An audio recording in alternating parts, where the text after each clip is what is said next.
Humanity has always hunted for knowledge in the unknown.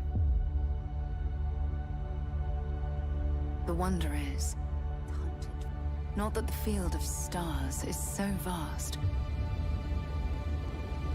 but that we have measured it.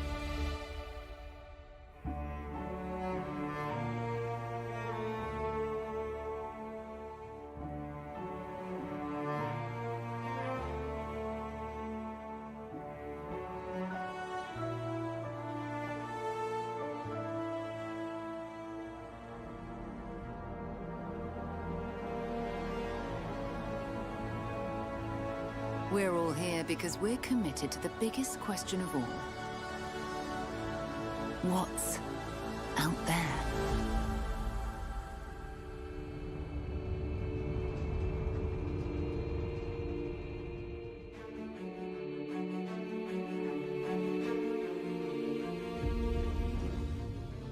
You're part of Constellation now. Part of our family.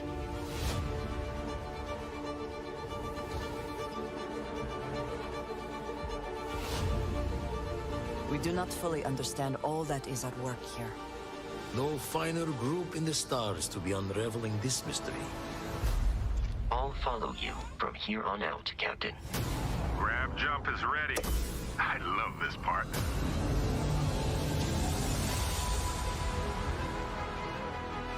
These artifacts could be everything we've been looking for.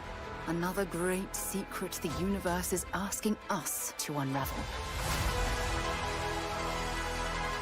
Human settlements throughout the galaxy could be at risk.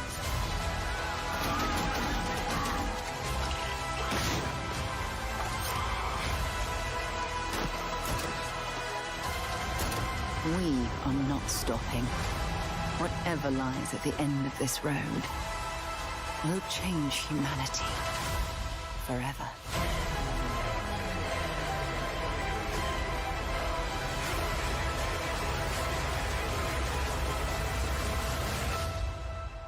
This is where we belong.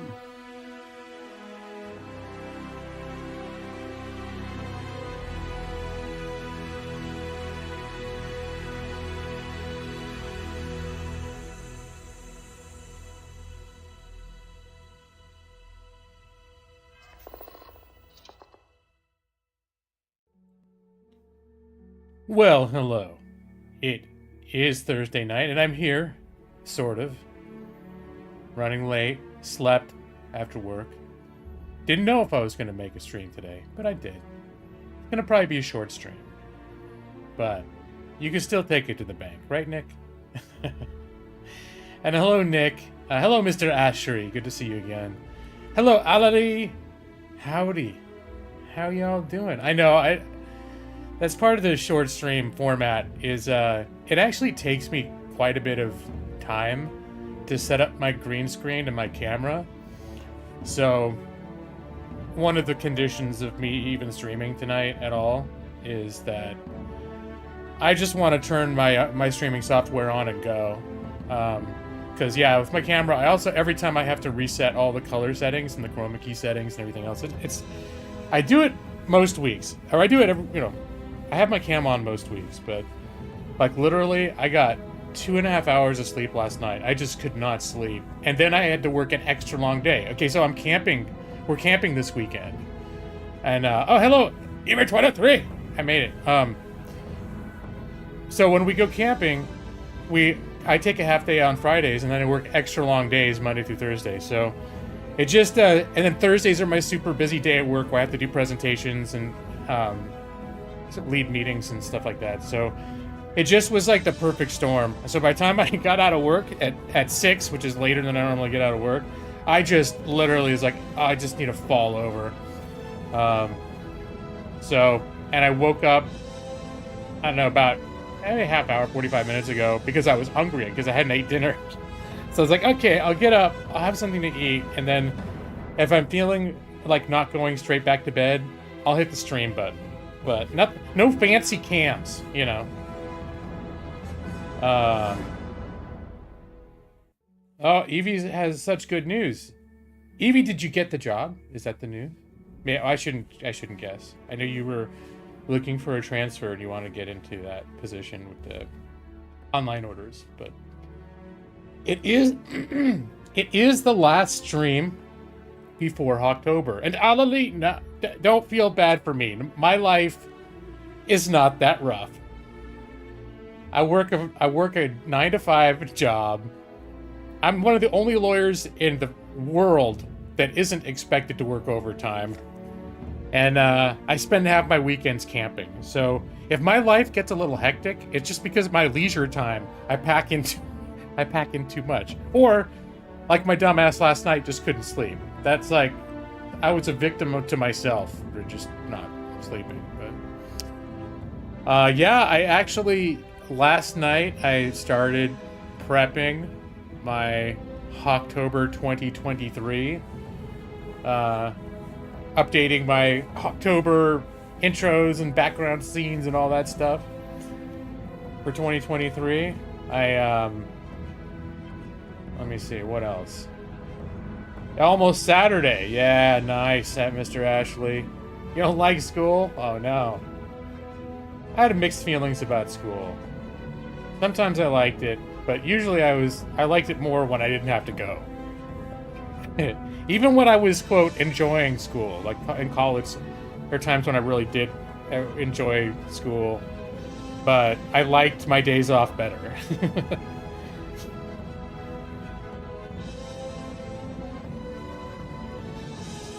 Yeah! Let me see, do I have that stuff on here? Because, I think it's on my phone. But I did upload it to Facebook, so I can grab a picture. Download it for you guys. Of my art that I got from Comic-Con this past weekend. It was Rose City Comic-Con.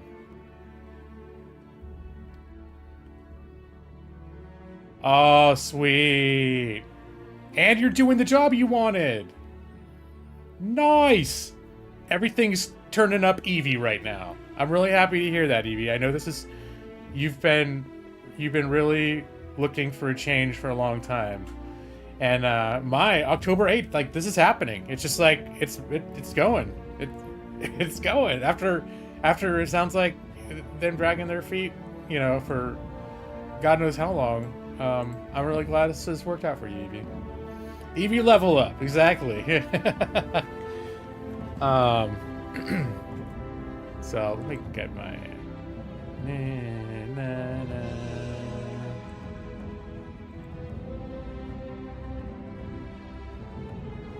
So yeah, my week's been pretty good. So yeah, I did Comic-Con. I was almost, for some reason, you know, I'm always bracing for the worst. I was expecting to get COVID at Comic-Con, being packed in with that many people who would, you know, no masks or whatever. And I did actually bring a mask. I didn't wear it all the time. But if I was if it was like super packed with people, and I couldn't be just like have a little personal space, I did put a mask on sometimes. So maybe that helped. Comic-Con was fun. Yeah, I took Friday off. And it's for 3 days, so we did all 3 days. I'm trying to think, who did we see? We saw, I don't know if you guys are familiar with Doctor Who. I'm terrible with some of their names sometimes. But they had, if you've seen Doctor Who, it's the actress who played Amy Pond, and she's in a bunch of stuff. She's also, Thanos, I think it's Thanos' daughter in Guardians of the Galaxy. And she's been in a movie. She was in a movie called Oculus. It's like a horror movie on Netflix. And she's in her name is Karen something or other. I can't remember her last name, but she plays Amy Pond. She is she's the 10th Doctor's companion, Matt Smith. And is it the 10th Doctor or 11th Doctor? I get confused now which Doctor's which. Anyway, it's the Matt Smith Doctor. And her boyfriend was there, or her boyfriend from the show was there, Rory Pond, and then the lady that plays River Song, was there. So, and I think because Karen Amy Pond had such different roles, they pretty much broke her off from them. And then I think another reason for that is because of the Writers Guild strike. In order to have actors and talent involved at Comic-Con this year, our Comic-Con had to make a deal that they would not discuss or allow questions about specific shows, which is a little weird that you're seeing these people because you're so hyped that they're from Doctor Who, and you're not allowed to ask them questions about Doctor Who. But they were still great. They were still great. We saw Ralph Macchio, the Karate Kid from Cobra Kai and the Karate Kid movies. He was super cool. I mean, we didn't meet him. This is where you go to an auditorium and there's, 150 people in a giant ballroom and they're on the stage and you're basically, they're so far away that you're seeing them on a screen. But it was still really cool. Yes, Karen Gillan, yeah. And she's really cool. Like, I wasn't sure what to expect with her because I've never really, I don't know really anything about her. But she's cool. I liked her. She's all into like horror movies and stuff like I am. And who was it conversely that I was surprised? Oh, we saw Felicia Day too. And that was one of the things Felicia Day specifically said is she never watches horror movies and she hates them. And I was like, oh, that's surprising. But Felicia Day was super cool to watch. And then we walked the floor of Comic-Con. Where all the stalls, and I bought some t-shirts. I got a Wrath of Khan t-shirt. I got of course I had to buy a Doctor Who TARDIS t-shirt that I wore when I saw the Ponds people, even though we couldn't ask them questions. All right, let me grab this.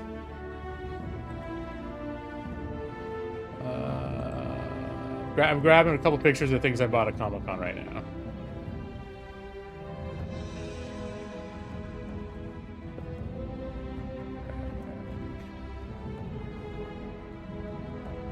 Oh, come on.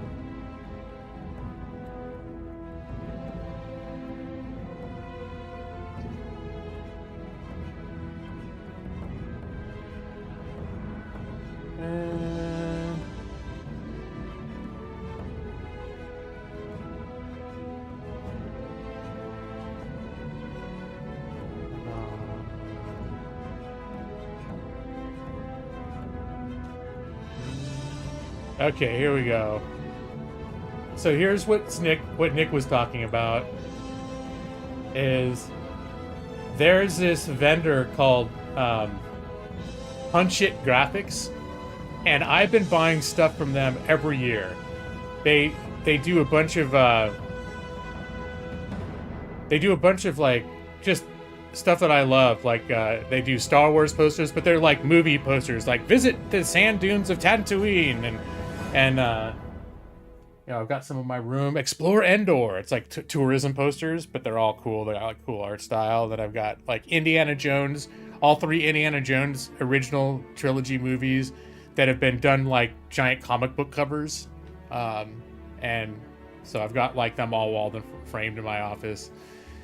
And I did actually get one it's like a Life magazine cover with a Mr. Handy on it. It's like a 50s scene and it looks all cool. But anyways, so this is actually, it's like a poster that and I've seen on his website, he shows how he does this. Like you can see him doing this. And he like gets the wood and he treats the wood, and then he like treats the poster and puts all sorts of layers over the poster, over the wood. And I've always thought they were really cool. But it is a poster that's laid on the wood, and it was super cool. Like I'm not advertising this on like social media or anything. Well, this is, I guess, sort of social media. But when I went there, it's usually there's a couple. It's like they do this out of their home, and they're about my age, I think. And usually it's the guy who does main work, but I guess he was at another Comic-Con that was the same weekend. So the wife was there, and I got talking to her for the first time, and and I told her, yeah, we buy your stuff. We got your art all over our house. We buy stuff every year. And I was looking through these wooden art panels. They had like a whole thing of like 20 different ones. And I showed her, I got out my phone and I showed her the pictures, and she was so like, oh my God. She's like, you know what, and she's like, and you posted them on Facebook and stuff? And because I was like, yeah, I posted you in a couple places and I tagged you and stuff. And they never asked me to do any of that stuff. I just was so like, I like their stuff so much that I was like, I got this cool stuff, and here's where I got it from these people. They're awesome. And she's like, just pick out one of those things and just it's yours. You can have it. Like, you've been a really good customer and you've been like very enthusiastic of our stuff, and it's the least we can do. And I was like, holy shit.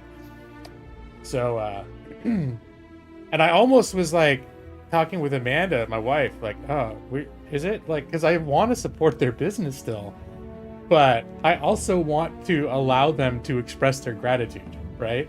Like, they want to do this gesture for me, and I don't want to be like, because they're like, oh, you can pay half, like at least give them half for it or something. But I really believe in, like, if someone feels moved to do something, to a kindness for you, that you should just let them do it. If you know it's going to be hurting them to do it somehow, or that, it's going to be like that you really shouldn't take it, like it's some crazy thing they want to do for you, then maybe you go like, okay, hold on. You need that more than I do, whatever. But in this instance, it was like, oh yeah, it's just cool. It was really cool. And Mr. Ashery, how's life of a lawyer? Because your big sister wants to be a lawyer too. Honestly, I don't live the life of a normal lawyer, so I'm the wrong person to ask. I can tell you that the way that most lawyers working at law firms, their lives seem to be, I would not be into it.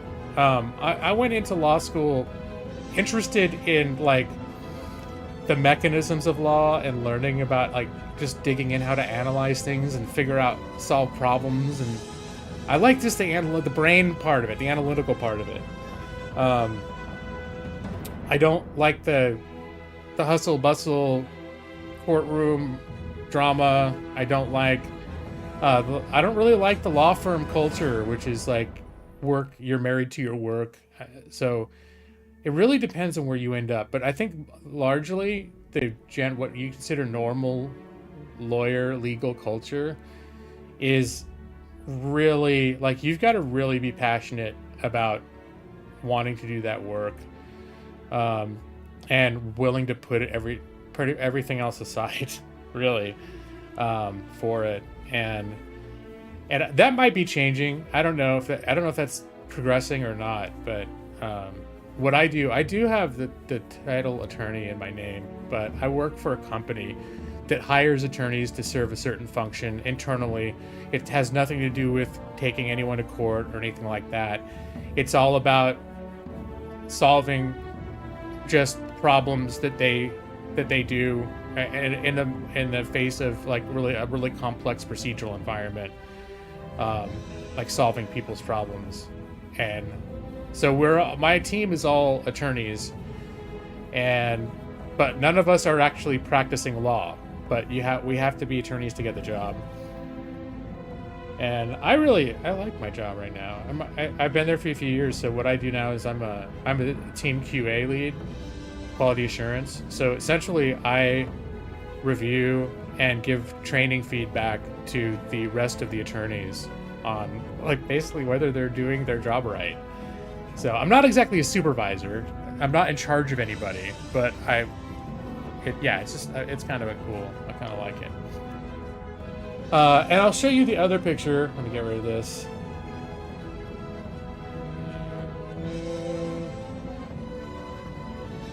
And the other one, if it would be, here it is. All right. So this Starfleet command, it's an engraved wooden clock, and I actually got this a couple years ago. And it was on this blank area of wall, and what I did this time is I found these wood etched engraved things of the Enterprises. So there was the Enterprise the original Star Trek Enterprise and the Next Generation Enterprise. And I geeked out, and I was like, "Oh my god, I can put these underneath the clock, and it'll just look perfect. It'll be this whole little perfect display with the Starfleet, the big Starfleet clock, and then all the starship technical specs underneath it." Is that the ship with one bathroom? I don't think they even list the bathrooms on the specs, Nick.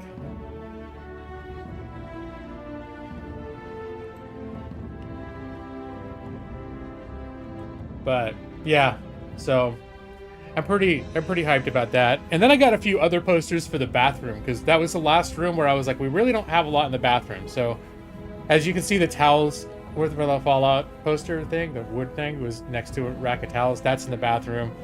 And I actually found, like, they have this whole series, this one artist had a whole series of like Star Wars and like sci-fi and fantasy icons going, like, sitting on toilets. So I got it's like got Darth Vader sitting on a toilet knitting, and I got that, and there's a stormtrooper taking a bath. And I had to order one of them. It's being sent. And then I got a poster of the Nazguls around a table playing Dungeons and Dragons, like around Bilbo's large dining room table, which I thought was cool. So I need to still get frames for those before I'm gonna like take pics and put them up or anything. But yeah, so I got, I think, 3 or 4 posters like that. And the bath and the Darth Vader on the toilet, that's going in the bathroom. So we already have kind of a bathroom, like a Star Wars theme, a little bit going in the bathroom. Our shower curtain is like a life-size image of Han Solo frozen in carbonite from The Empire Strikes Back / Return of the Jedi. And then we have hand towels that they're like a set of hand towels where you put them next to each other, and on one of them it's an outline of Princess Leia, and it says "I love you," and then it's facing to the right, and then the other one is an outline of Han Solo facing to the left, and you put them next to each other. It looks like they're looking at each other, and under Han Solo it says, you know, she says "I love you," and under his thing it says "I know." And so we've got that as our decorative hand towels in the bathroom. So we definitely already have a bit of a Star Wars theme going into the bathroom.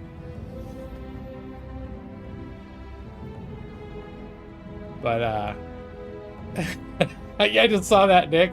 Anything good to eat lately? I loved you in standing right here.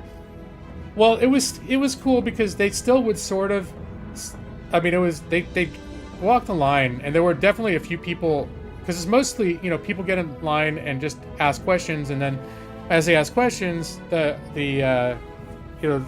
people who are on stage will just talk for a while, like sort of like, you know, like I do. They'll just go off for a while every time a question's asked about stuff. And so sometimes the people asking the questions had to be reminded, like, you cannot say Doctor Who to them. You cannot ask them specifically about that. But then they would say, like, you know, over the years, who is the funniest person you ever worked with? Or you've worked with some, you know, what was it like working with Matt Smith? And not specifically asking about Doctor Who, but by, you know, and you know, if you're asking what was it like to work with Matt Smith, you are talking naturally about work on Doctor Who. But they could answer the question without talking about the license, right? So you still got some good answers. And like Ralph Macchio kept, I think he was playing with fire a little bit. He kept saying, like, referencing those movies from the 80s that made me famous, and that project I've now been working on that is like a rebirth of those movies. It's like, I think they weren't even supposed to talk like that, but he kept bringing it up. And but anyway, no, they were all really cool though. I loved you as Jamie Lake. Yeah, exactly.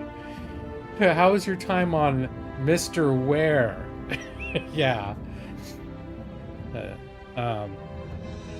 So So Nick, how are you enjoying Cyberpunk 2077? I've noticed you've been playing that. I'm still on Starfield. That's all that I played. I think I'm gonna finish it, and then I'm really tempted to like. Cyberpunk looks like it's really.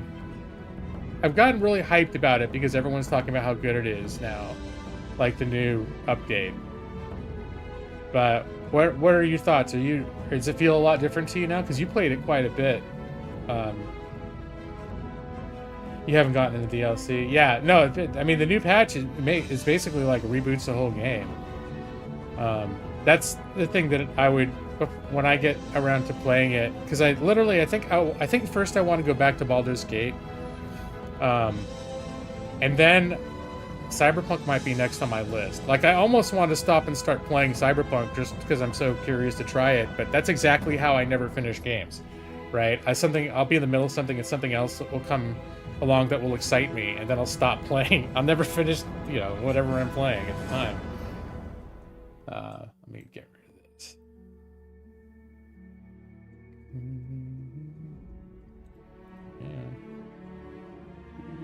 Remove. There we go. Yes, I want it gone. Pretty similar. Cyberware is definitely slower to gain. Seems like it'll play a bigger part. Okay. Yeah, it sounds like they really redid a whole bunch of the systems. All right. But I just know I've been excited about it, and I know you've been playing it, so I was curious what you thought. Did you? I forget. You played it all the way through once. Did you actually play it all the way through a second time, or you just played around with like trying different things out? You're net running again. Okay.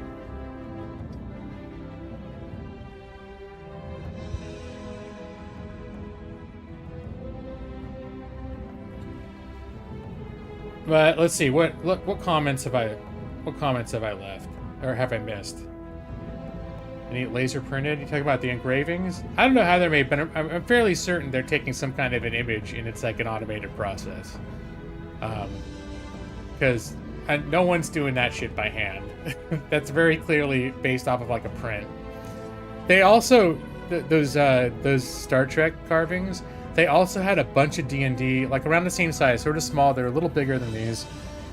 And they had one for every character, like major character class in 5th edition Dungeons & Dragons, and then one for the Dungeon Master. And I'm like, oh my god. Like, I almost want to just... It's like you don't just buy one, you have to buy all of them and make a wall out of it. So I restrained myself. But... yeah, I was very tempted to go for that stuff. You just beat it once, and then your second time got boring. Okay. Mantis Blaze was too easy. Alright. So, yeah, Comic-Con was a lot of fun. And I've been working a lot of hours this week. Tomorrow, this weekend is our last camping trip of the season. I think it's the latest that we've ever gone camping. Usually the latest that we've gone camping before was like the first week of September. Though we have a couple times done winter, like we did cabin, like a campground with cabins, and we did a campground with yurts, which is like a very it's almost like a cabin / tent combination. So we've done that a couple times, but we're going to be tent camping. It's going to be a little bit chilly. And we're still bringing our paddle boards. We were originally not going to because the highs were supposed to be around like 59. I'm like, I don't think we're going to go in the water. But my wife and mother-in-law have been coordinating. They're always coordinating because the three of us usually, and often other family members too, are on these camping trips. And they're like, well, it's supposed to be sunny all weekend. And we remembered one time we didn't bring our paddle boards because we thought it was going to be too cold. And it turns out it was like super sunny. And if we just stayed in the sun, it would have been fine. But I think the water's probably going to be too cold now, too. I don't know. We'll see. We're thinking probably, I think it's remote that we're going to paddleboard. But it's a lot of bulk to bring along and not use. But still, Do you think we'll do movies again this October? I was thinking about it. I actually came up with I started putting together a list. Actually, I can pull up the list.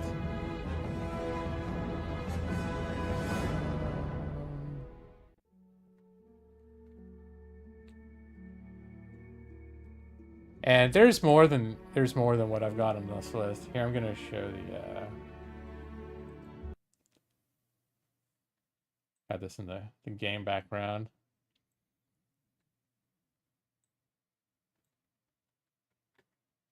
So there's some that have been on and off Amazon for a while, but then there's that I had on the list last year. But so these are a lot of them are movies that I've seen, but that I really liked enough to where like I watched them again. And it would be fun to watch with other people. And some of them I haven't seen. So As Above, So Below was one that I thought was pretty decent. Cocaine Bear just came out this year, but it's on Amazon Prime. So, and I did see Cocaine Bear. I watched it a couple weeks ago. But that movie was like kooky and fun enough that would definitely be fun to watch with other people. I don't know if Amanda would be on board with it because yeah, it's pretty gory in a couple spots, but it was a fun movie. And then there's Exists, which was like a found footage Bigfoot movie. It's like a low budget, but it's actually supposedly pretty decent for that style of movie, and it looked pretty good. VHS has been around for a while. I don't know if you guys ever seen VHS. It's like an anthology of short stories. I mean, the premise is like thieves break into a house and like something super creepy is going on, and they find this collection of VHS tapes and they start watching them, and each one is like got a really like fucked up story. And I don't even remember the stories because it's been like 10 years, but I know VHS was, I remember the stories because I'm kind of jaded when it comes to horror movies, and I remember the stories in the VHS were actually getting under my skin.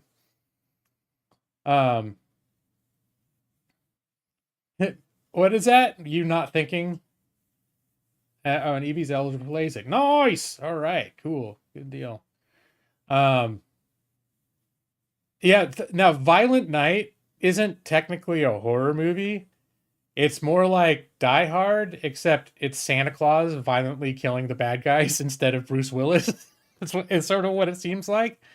But it looks like a lot of fun, and it sort of slightly hits like a horror, a reverse slasher, where the slasher is, is the protagonist more or less. It just looked like a lot of fun though. So you seen that, Nick? Yeah. And then Terrifier, which I haven't seen Terrifier 2. They're both on Prime right now. Ali, do you have Amazon Prime? Because the thing is with this is basically the invitation that went out, we started last year, is if you and other people are on Amazon Prime, then one of you can start any movie that comes with Prime and start a watch party, and then the other people can join the movie and watch the movie at the same time. Like you stream it together essentially. So that's what we did last year, is a few of us, me and Nick and Maxie and EV23. Wasn't a big crowd show up. But of course, more people invited. It just turns out, of our regulars, there's Brad's in China and, whatever. But it was neat. It was a lot of fun. It was a different way of like sort of hanging out. See it, secret tip, you can pause the movie. The individual watchers can pause it. Or I can pause it. I don't remember how that worked. I just know it'd be weird if you guys are out of sync. Or wait, did you make it the whole thing pause for everybody? I can't remember. I think now I'm thinking I did have to be like, okay, guys, stop playing with the pause button. Yeah, now I remember. Is Lost Skeleton of the Cadavra? Is that one of those with Prime titles? It's not just any movie that's on Amazon Prime, like that's you can watch through Prime. It has to be that included, like the free with Prime. It can't be like Freevee or through an additional subscription layer through Prime. Like if it was a Shudder subscription, we couldn't do that, for example. But Terrifier is just horribly gory. It's with like a clown, like a killer clown is a slasher, and he's a really like weird and interesting, creepy, extremely violent, like disturbingly violent killing scenes. It's honestly it's probably too much for a lot of people. I put it on the list because if there are people that like kind of like really kind of gross out, it's still kind of fun. It's like a fun but extremely like OMG, like there are some deaths in there that, again, I've been watching slasher movies like Freddy Krueger and stuff since the 80s, and there were a couple deaths in Terrifier that I was like, oh my God, like I cannot believe what I'm seeing on the screen right now. Like they made this in a movie, they put this in a movie, holy shit. And I haven't seen Terrifier 2, but Terrifier 2 by all counts is like worse. And there were people vomiting and leaving the theater and stuff. So I'm putting them on there because it's got super cult following, and for people who are of the right disposition to enjoy watching a hyper graphic, violent, like over the top, disgustingly violent horror movie, Terrifier is perfect. Oh, you had to buy it on YouTube to show. Can you share YouTube movies? I forgot if that was a thing.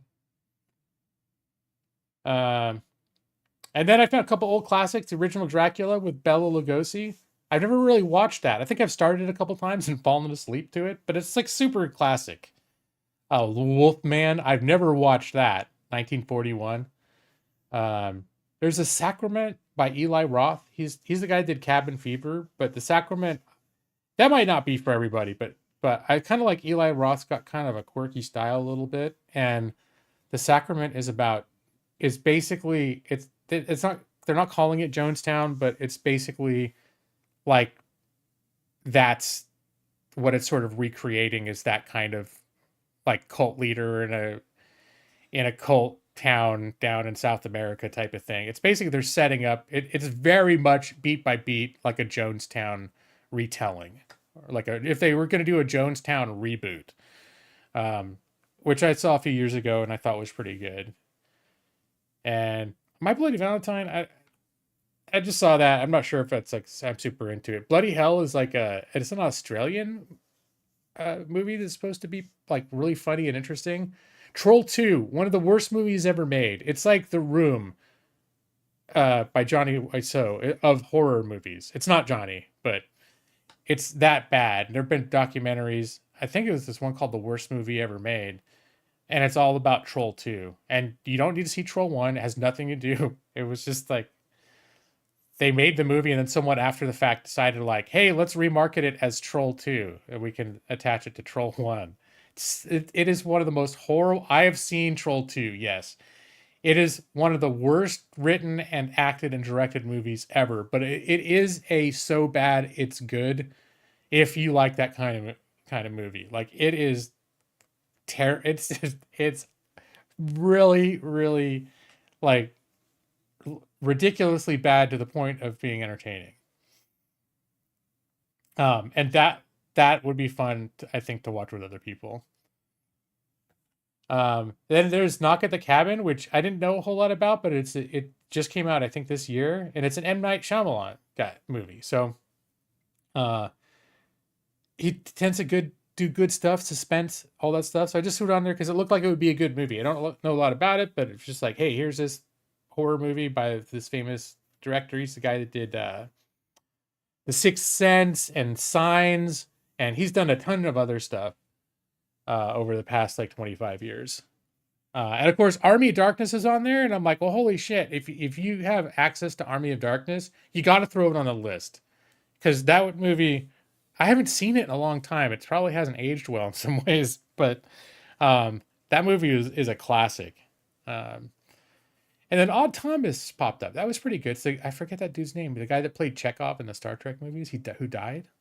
That's a little sad, but Odd Thomas is like it's more like a fun. I mean, it's got horror elements for sure, but it's more of a fun movie. Um, and there's Violent Night, of course. Frozen is not the movie from Disney. It's a movie about these three friends getting trapped on a ski lift. It's like an indie film, but it's like I saw it like 10 years ago, and it was really like gripping the edge of my seat the whole time once it got going, because it seems like, oh, what's the big deal? They get stuck on a ski lift. But they basically get stuck on a ski lift. It's the last run of the night, and it's like someone doesn't realize anyone's still on the ski lift. And it's the last run of the night at the end of the weekend. So it gets shut down. All the lights go out, and they're up like 50 feet above the ground on this ski lift. And they're realizing like, oh, it's going to be like super freezing and blizzards for the next week, and no one's going to be back at this ski resort until Friday because they're closed during the weeks. So they're suddenly in this life and death situation of how they're going to live, and it's just like super. The premise sounds so simple, but what actually happens in the movie is just like, oh my god, nail bitingly suspenseful. So I just put that on there because I just remember. I don't remember the movie well, but I remember really liking it and really being like really surprised at how suspenseful and freaky it was. And then the last one, I wasn't even on my radar until this last weekend at Comic-Con. Somebody asked Ralph Macchio, the Karate Kid, their question was, what is your guilty pleasure from the 80s? Like, what bad thing, campy thing, or whatever cheesy thing do you like from the 80s that you recommend? And he had a hard time thinking of something. And then he was like, The Wraith. He said, it's a movie about Charlie Sheen being like resurrected as a car to take revenge on people. And so I was like, oh, I have to keep my eye out for that. And then, of course, as I'm looking for movies the other night, it pops up and it's on Amazon Prime. So I'm like, it's the sort of movie I might be able to entice Mrs. G. Law for joining, because she too was there at that panel. So a few movies on here, like the Bigfoot movie. Amanda's super into Bigfoot. There's a few movies that I've thrown on here specifically to be like, hey, we're thinking about watching The Wraith. We're gonna watch the Bigfoot movie. What do you think? Are you into it? So anyways, and there was more. Like I was looking through, there was some from last year that was still on there: Troll Hunter, The Deep House, Hellraiser, which they didn't jump out at me as like these are the ones I was looking at that were making me kind of excited to watch. But there's still more. So it's not necessarily a final list, but these were the ones that I got excited about and was thinking like they'd be fun to watch with people, you guys from my stream, if you were into it. All right. Now I've been missing all this stuff. So, Ali, you did see the VHS. I think I started watching another VHS one because they've got a few of them. And I didn't like it as much as the first one, but it was still good. The first one made an impression on me, and it was messed up. And, okay, so Ali, you do have Amazon Prime. So, yeah. I'm trying to remember. We would try to figure out like what day worked. I think, were we doing it like on a Tuesday or a Wednesday? And I think we did it most of the weeks in October last year. I can't remember if we did it on Tuesdays or Wednesdays, but we would meet at around around 7 p.m. Pacific time, and take like 15-20 minutes to decide which movie from the list we're going to watch, and then we watch it. And we go in Discord, we hang out and chat on Discord. And that's a kind of cool thing about, because my channel is small and there are not a ton of people, show up. I mean, it would still be fun if there were more people, but if it was like the sort of thing where 20 people showed up, it would be a whole different thing. But when there's like 4 or 5 people hanging out in a room, and like I said, of course, if there are more people interested, they're entirely welcome. But it's kind of cool because you really do just feel like you're hanging out at a friend's house with a couple friends on a after work or at a weekend, watching the movies together. It was pretty neat. So And one thing I saw is a bunch of things were being taken away. So there were, I can't remember exactly, but there were a couple movies I was like, oh, that'd be cool. And it was clear they were being removed on October 1st. I'm like, oh, is this being removed in 48 hours? Yeah, I want to say it was Wednesdays too, Nick. I just couldn't remember for sure. Oh yeah, you don't know. Yeah, basically it's sort of like, now I think it would pretty much need to, I guess it could be a Monday, Tuesday, or a Wednesday, really. Uh, but sort of the rule is like the night that works for the most people wins. I think it's going to be the general rule. For me, any Monday, Tuesday, or Wednesday could work. And technically, things could conceivably happen on the weekends. I think we got some things going on the weekends, and typically I like to keep my weekends free for Mrs. G Law, so that we have the flexibility to do stuff. So I don't like to do a lot of like YouTube planning stuff. So if I do sometimes bonus streams on weekends, that's why I call them bonus streams, because I don't want to like plan like, yeah, I stream every Saturday, whatever. Mm-hmm. So cool. So we may have Alali in on it this year. So that would be really cool to have you on board too. And wonder if Maxie would want to do it again. Maxie seemed to enjoy it too.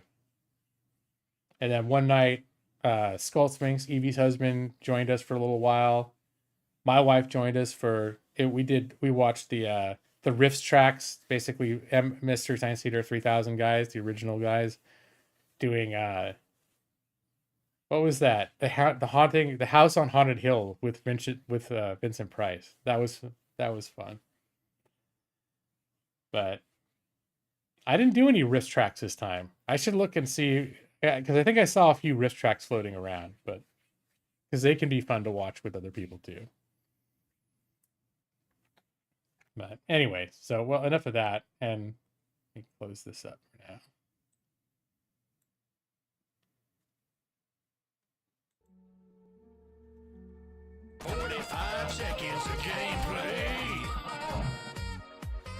You'll bring the bone meal. All right. We're all covered. Yeah, no, I agree, Nick. The House on Haunted Hill was not as laughs per minute, and I don't think it was them on their super A game. I mean, those things are always by nature can be a little bit hit or miss.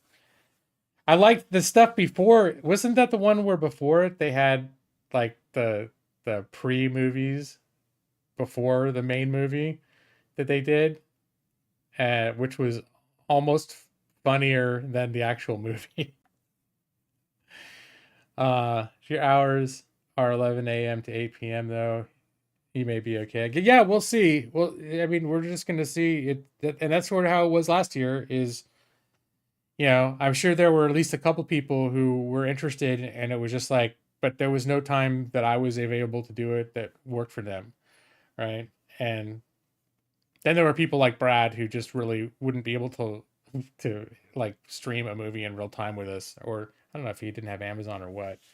But I know Brad was one where I have a feeling, well, who knows? Brad hates so many movies, but I think he would still, I would think he would enjoy doing the hangout at least, and he wasn't able to do it, probably because the timing. Yeah, not their fault. Hard to be laugh a minute with some movies, and yeah, if it's a slower movie, because really they have to rip off what's happening on the screen, and they had some stuff that was funny, and they developed some recurring jokes, and then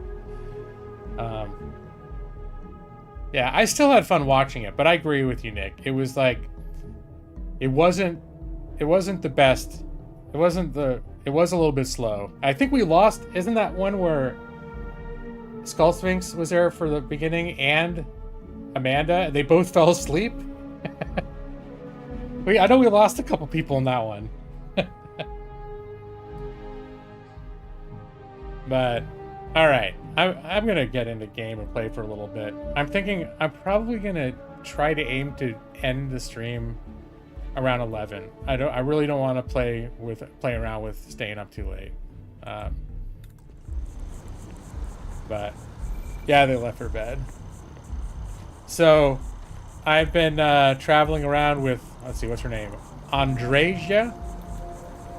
And she's pretty cool. I got her mods to give her some makeup so she's extra sexy. No, but I don't have any, as far as I know, there's no adult mods for, like that one time I streamed Skyrim and I had like Lydia wearing like a G-string or something. Like her armor was all like super revealing. The game looks so good on my PC. Well, yeah, they're a lot, right? it just looks good though because, hey, there you go. Just do us all a favor and never turn into one of those. I'm doing everything on medium. Oops. So I don't have this thing cranked up, right? This is one of those games where I'm not maxing anything out here. And I even at a certain point installed a mod that does a nerfed version of the medium preset. But with the recent update, I think that got overridden. Andrea? Andrea? Scum of the galaxy. Robbing, stealing, killing. But yeah, so she's my and I actually just finished the last time I haven't played this for a couple days because yesterday I was doing October stuff after work. But I was coming in to turn in what I believe is a major story quest, and I'm thinking I might just avoid doing that for stream purposes because that's one thing I've been doing some quests, but I've been trying to avoid like main storyline quests. So this was us returning to the Institute after like I think a major plot beat of the main story. So I think I'm actually just going to turn my ass around and not go in there. Am I right? Hey, or Chaos! You're doing, I don't even know what my frames are. And I think I've got them locked in at 60. Like, I haven't limited, even though my monitor can go up to 144. But, you know, I'm on a 2070 overclock.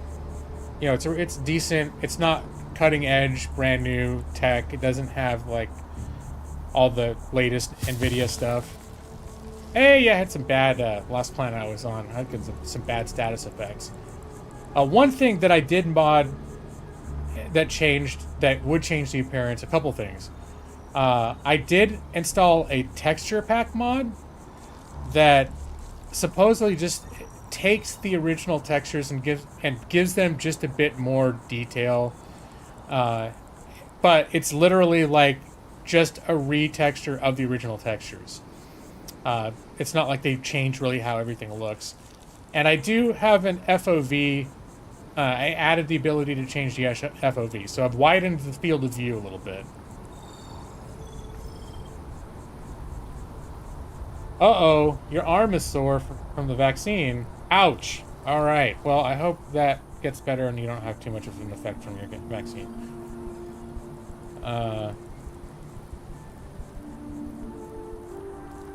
But yeah, and I like this city too. I feel like this city just looks good. Oh, and I got an apartment now too. I don't think I've got a bed in there though. One of the storylines that I completed, they gave me an apartment at the end. You can enable the FPS counter in the Steam settings. Well, I did also disable Steam overlay because certain mods that I use state that they do not get along with Steam overlay. So probably that capability is not available to me. I don't care that much, to be honest. Like, I can feel, if it feels janky, then I make adjustments. Right now, it does not feel necessarily buttery smooth. It feels better when I'm not streaming, but even streaming, it feels acceptable. And for the most part, if I turn it up to high or ultra, it's distractingly jaggy.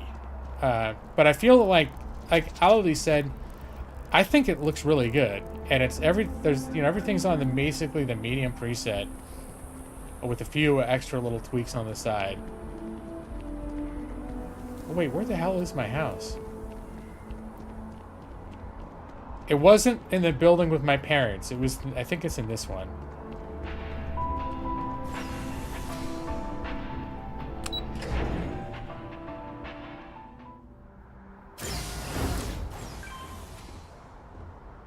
Uh-oh.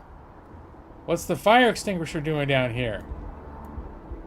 Alright, it's considered stealing if I pick it up, so I'm just gonna leave it alone. So, yeah, it's totally unfurnished. But, so that's where, you know, one of the things in this game that you can do with crafting is if you build bases, or in this case, you acquire a home, and basically you place the furniture and crafting stations or whatever else. But I think this, I think it's a pretty sweet apartment here. We'll close the door. One of your companion... Oh, a companion knocked it off. Okay. Alright, that makes sense. Thanks for chaos. I know just find stuff on the ground. Or stuff knocked down sometimes. I'm not sure how it got that way. But yeah, it's a nice, nice view out of the living room. That's also one thing that I didn't realize for the first, I don't know how many hours that I played the game, is the city is not instanced. I thought it was just... Like, at first I thought it was a series of, like, each section of the city that you travel to was a different loading screen. You know, it's actually, they give you fast travel, but it is one continuous city. And the surrounding wilderness is all there. Like, it's not like, it's not separate. So, basically, unless you come to the actual edge of, you know, the planet is broken into cells. But this is a whole, like, cell of the planet surrounding the city that's there. Oh, yeah, no, absolutely. Stores. There are interior locations that are absolutely instanced. So that's a good call out. Yeah, it's not like you never get a loading screen or anything.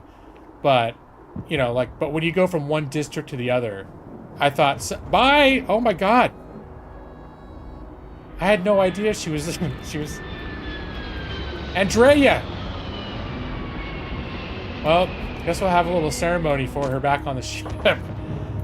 I have a feeling she's just going to reappear up here in a second. Planet flat confirmed. The masturbatorium? Well, I can't add extra... There she is. Welcome back. How was it? How'd you enjoy your trip? Oh, there she goes. No, you have so much to live for, Andrea. I gave you that... yeah, there you go. Come back off the ledge. Come inside. Come inside. Come inside here. She waited too long for the 45 seconds of gameplay. But yeah, it's a nice, like, my wife would lose her shit if we moved into a place. Look at this. Look at this kitchen.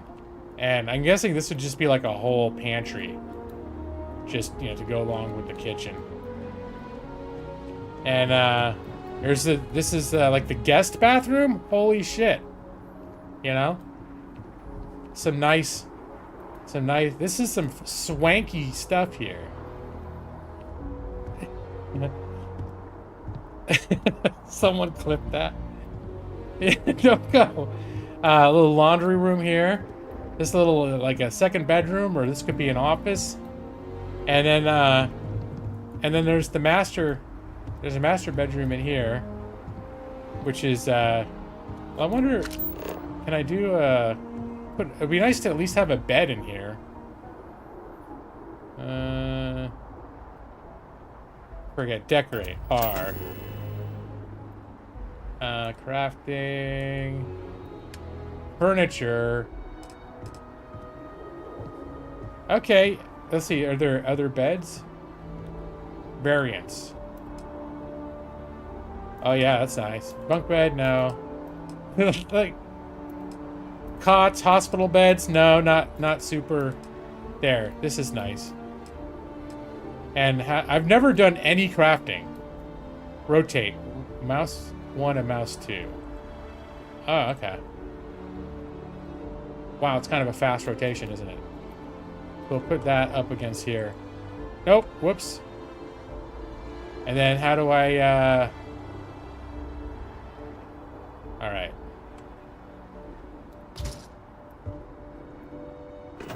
There! Now, at least we have a place to sleep when we're here. I have a nicer bed than you do?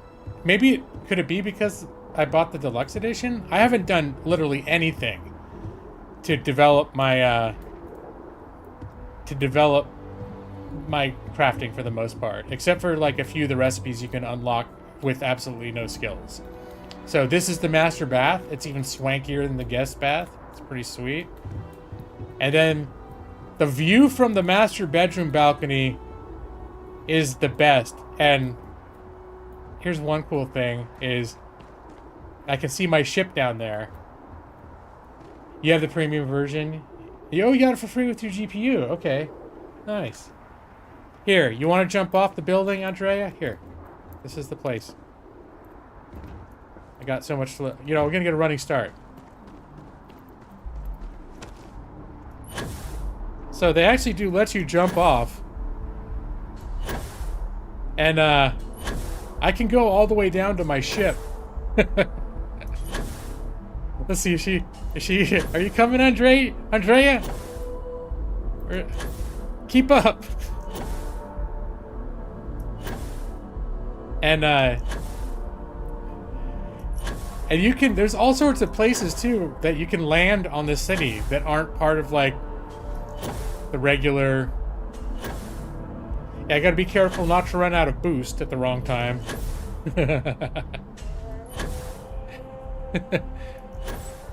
Don't worry, I've got a jetpack, you know?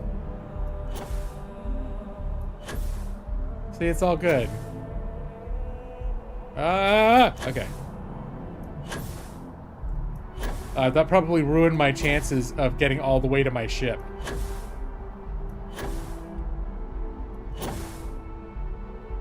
Here, we'll get the rest of the way down. Ah! Alright. Ah! There we go. All safe and sound on the ground. I do find that statue pleasing. I wonder if it matches the original vision of the artist. Oh yeah, no, I love the ship. The design as they worked on it. Ah, hello. Do you have anything of interest for me, Andrea? Indeed I do. All yours. Oh, she just gave me flat out money. Hey, I like that. It's better the other people would give me like, look, I found this lump of coal. So... Go craft something with it. Yes. But I really like all the cities, but this city, just, I think they really went above and beyond to give this city like a real sense of style that I enjoy. I mean, that part of the style is classic sci-fi. It's not mind-blowing, but it's just cool. I think it's a very pretty city to walk around in. So, yeah, this is my, I did recolor it, and I named it, the Lawhawk. I think it was the Star Eagle when I got it. Well, that reminds me, I was going to put windows on those front things on the side. Here, buddy. Need some more? Hey, what can I do for you? Let's, Sure, how about it? I just want to add some windows. Builder. Add. Structural. Porthole. 4. Here, 1 there. And... oh. I didn't just detach something, did I? No. And add. And we'll put this one. Whoop.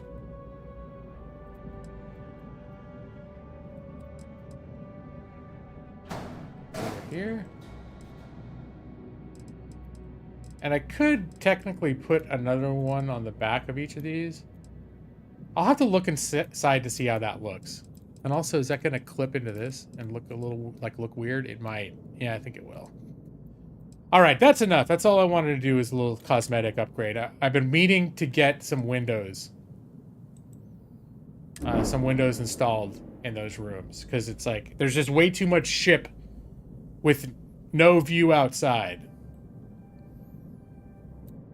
And I could do a couple windows along the sides too. I'll have to look inside and see if there's a good place for that. But I think, actually, I think I might want to try windows on these two sides. Okay, I got an idea for windows. The side windows, the portal. Oh, is this not? It doesn't seem to like that.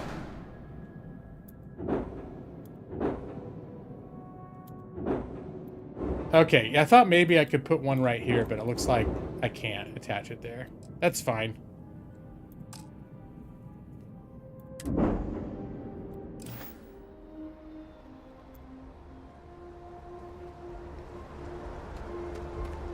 All right, so that's cool. I think it looks better with the windows there too. It adds a nice, has a nice little flare. So that's cool. You can't change the color on a few pieces. Right, you can't just rotate the ship. How did I do what? Get your ship to rotate? I mean, I think I just... Let me get back into it again. We're asking everyone to take care of any leeches on... Sure. I don't even really think about it. When I was holding a piece, it wasn't. So I think I'm holding down the right mouse button. Button 2. And clicking and dragging. And so you do the pointer, hold down the right mouse button. But like now it's not... Okay. Now when I'm doing ASWD, it wasn't moving around. So it seemed like that is... I think that the ship system's a little bit fiddly. Sure, how about it? I didn't mean to exit right there. I was still messing around a little bit. So right now, ASWD is doing this. Right-clicking is doing this.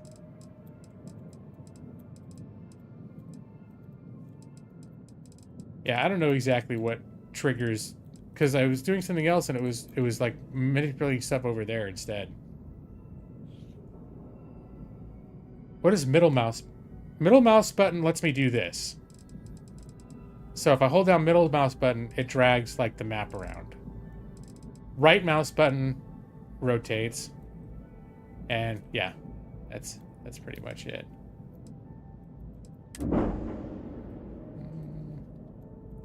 Oh, on this screen, the AWSD doesn't move it around. But you still can right-click and rotate on this screen as well.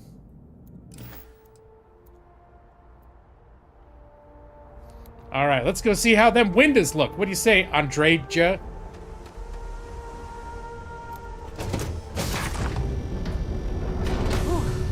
Always a satisfying moment. Return to your ship. Yep, and they close all the doors up, so let's get this stuff open up again. See, I wouldn't mind, instead of having all these boxes, just have windows over here. And here, having windows in here too. Like, I think that would be kind of cool. Let's get that bridge open. I love the bridge on this ship. And then my my crafting center, industrial center. The med bay. Yep, med bay now has a nice window for the patients to look out. Good for them to get some, you know, some sunshine in here. And then our little kitchen habitat hangout area. If there were a sitcom, all of it would be taking place in here. This would be like the Seinfeld set of my ship. Need a hand with something? No, I'm good.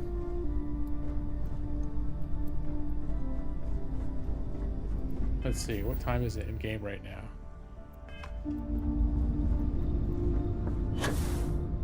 I wouldn't mind seeing out the window during the day. Alright, let's settle in. This is the captain's quarters.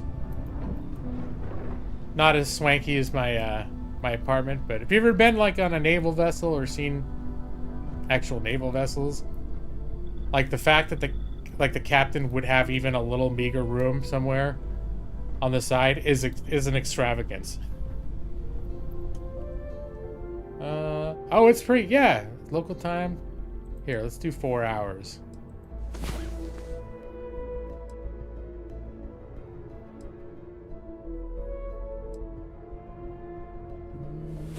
All right. worlds to conquer. I like it better when, because my girlfriend downstairs, Sarah, sometimes she appears in the bed when I wake up, and then she'll be like, "Oh, what did you learn? How did you learn how to do that?" She'll make some comment implying they don't have sex scenes, but they make comments implying a whole bunch of not sleeping has happened in that little bunk.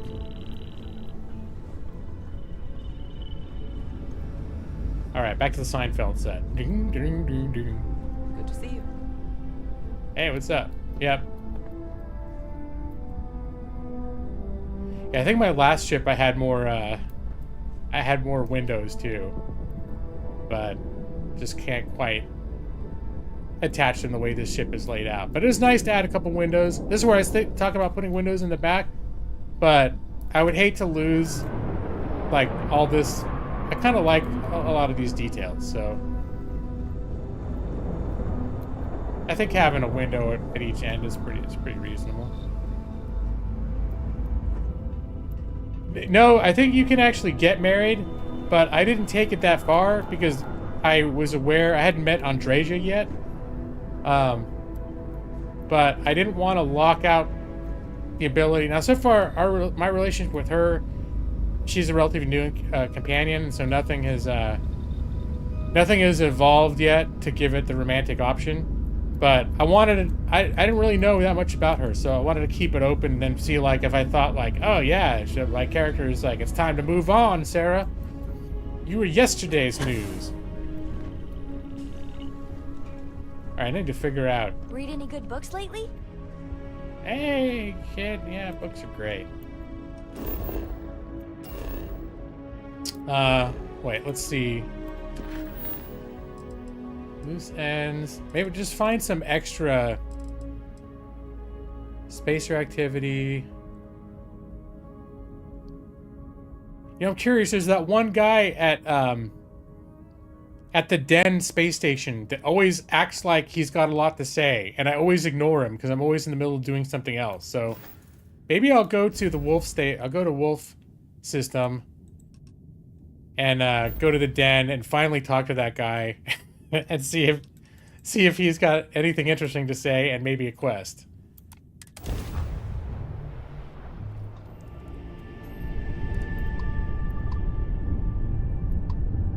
This is UC Space. You are cleared to dock with the Den. Oh, I didn't go through all the steps of getting in my chair and taking off. I actually like doing that just because it's immersive to me. But I forgot that time. I was just going to look at the quests to figure out where I was going next, and I got too excited when I decided I was going to the Den. Seals are tight. We're docked. There, I'll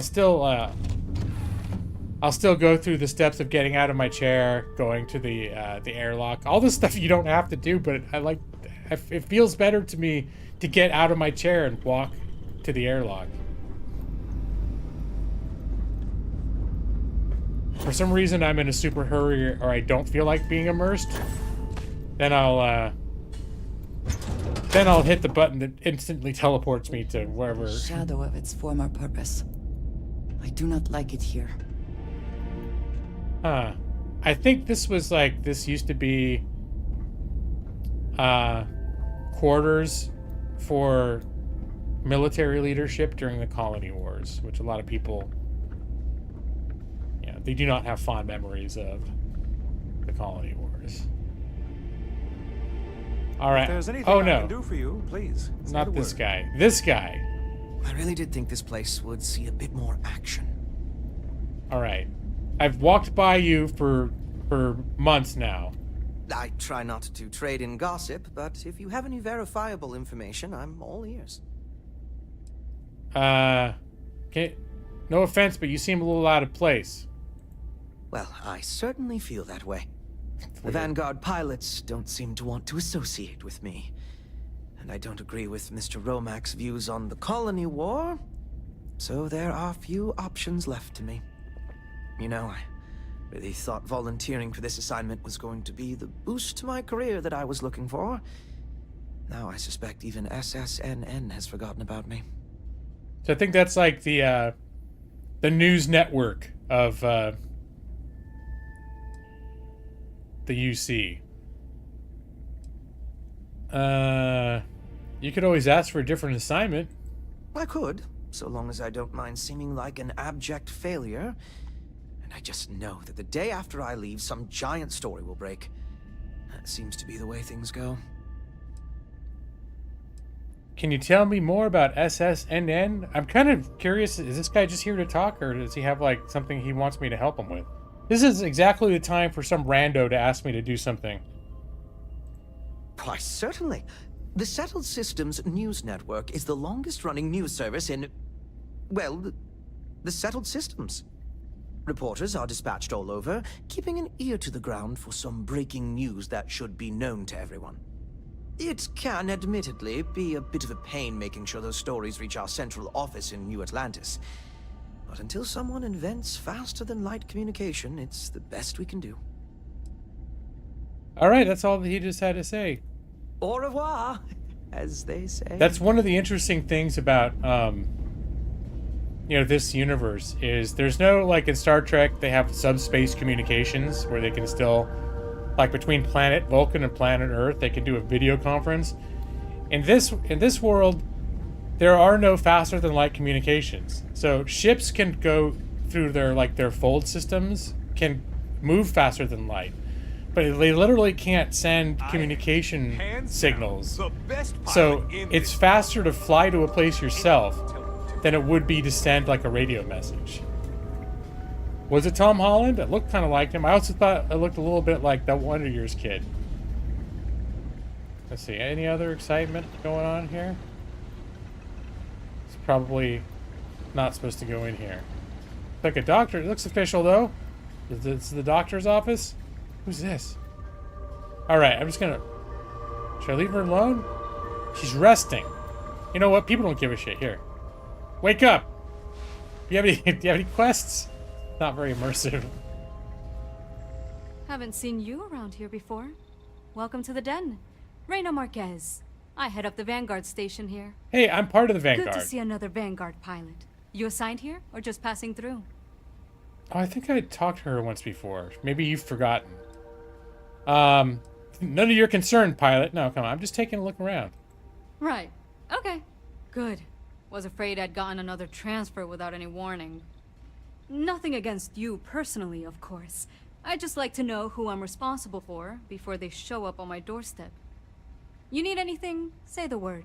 We're short on luxuries here, but for a fellow Vanguard, I'll do what I can to help. What do you do here? What does the Vanguard do here?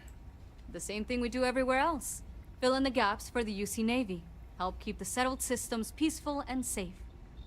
Sometimes it's a little bit of a challenge all the way out here, but we try our best. I wouldn't mind a little more support from New Atlantis, but I know things are tough all over. Oh yeah, you get a lot of action out here? You know what I mean? Might be counterintuitive, but no. Oh. No, we don't. It's pretty quiet, and some of us deal with that better than others. Yeah, well. We get the occasional distress call. Sometimes Varun stirs up trouble, but there's a lot of downtime. I'm not complaining, but others, like Bastion there, it's not what he was expecting. Certainly not what he wanted. That's the news guy, right? Okay. Has Vanguard always used this as a base of operations? Let's get the history of the station now. Oh gosh, no. Vanguard wasn't even a thought back when this place was first built. The den, the original den, mind you, got blown up during the Serpent's Crusade. UC Navy immediately rebuilt the station, I think largely out of spite. Sometimes I think that's why they keep it operational too. Certainly hasn't had much real purpose since the Colony War ended. I'm glad we have it as a post, and Marcel and the Trade Authority do some decent business, which I try very hard not to pay attention to. But the station has never recaptured that old glory. Don't think it ever will, really. Alright, well that's it, I guess. Fly safe. Bye! Alright. Well, she was nice. You know? Down here. Alright.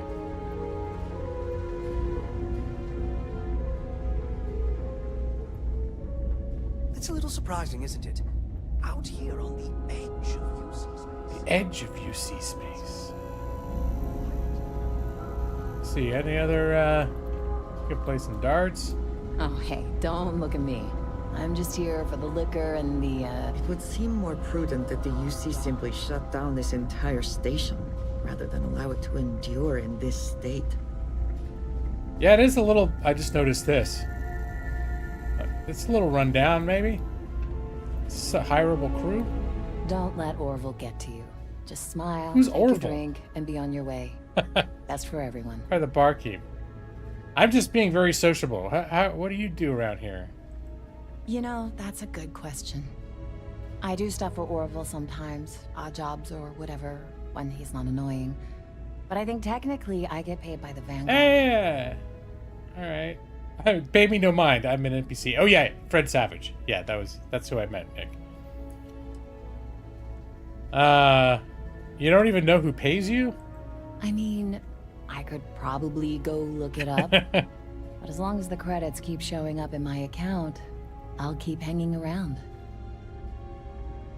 Alright.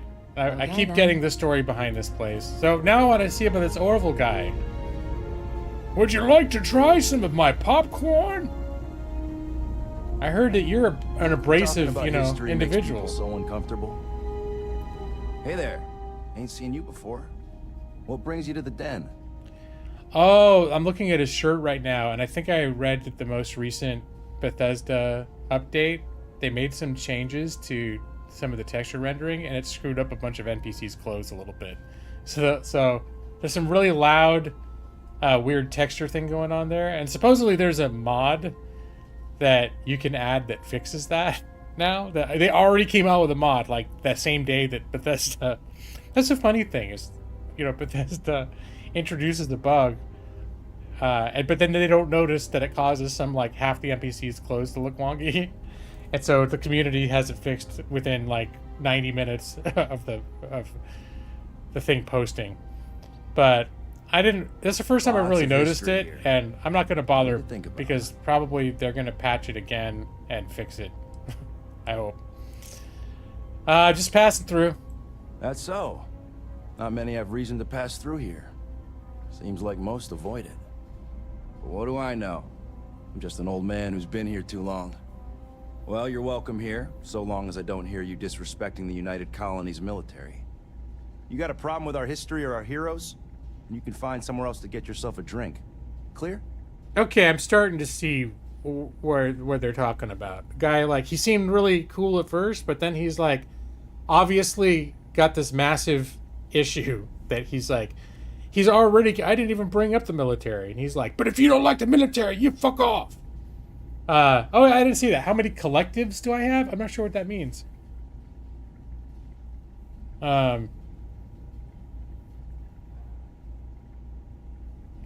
Is that if it's the main story plot thing? I haven't gone very far in the main story plot.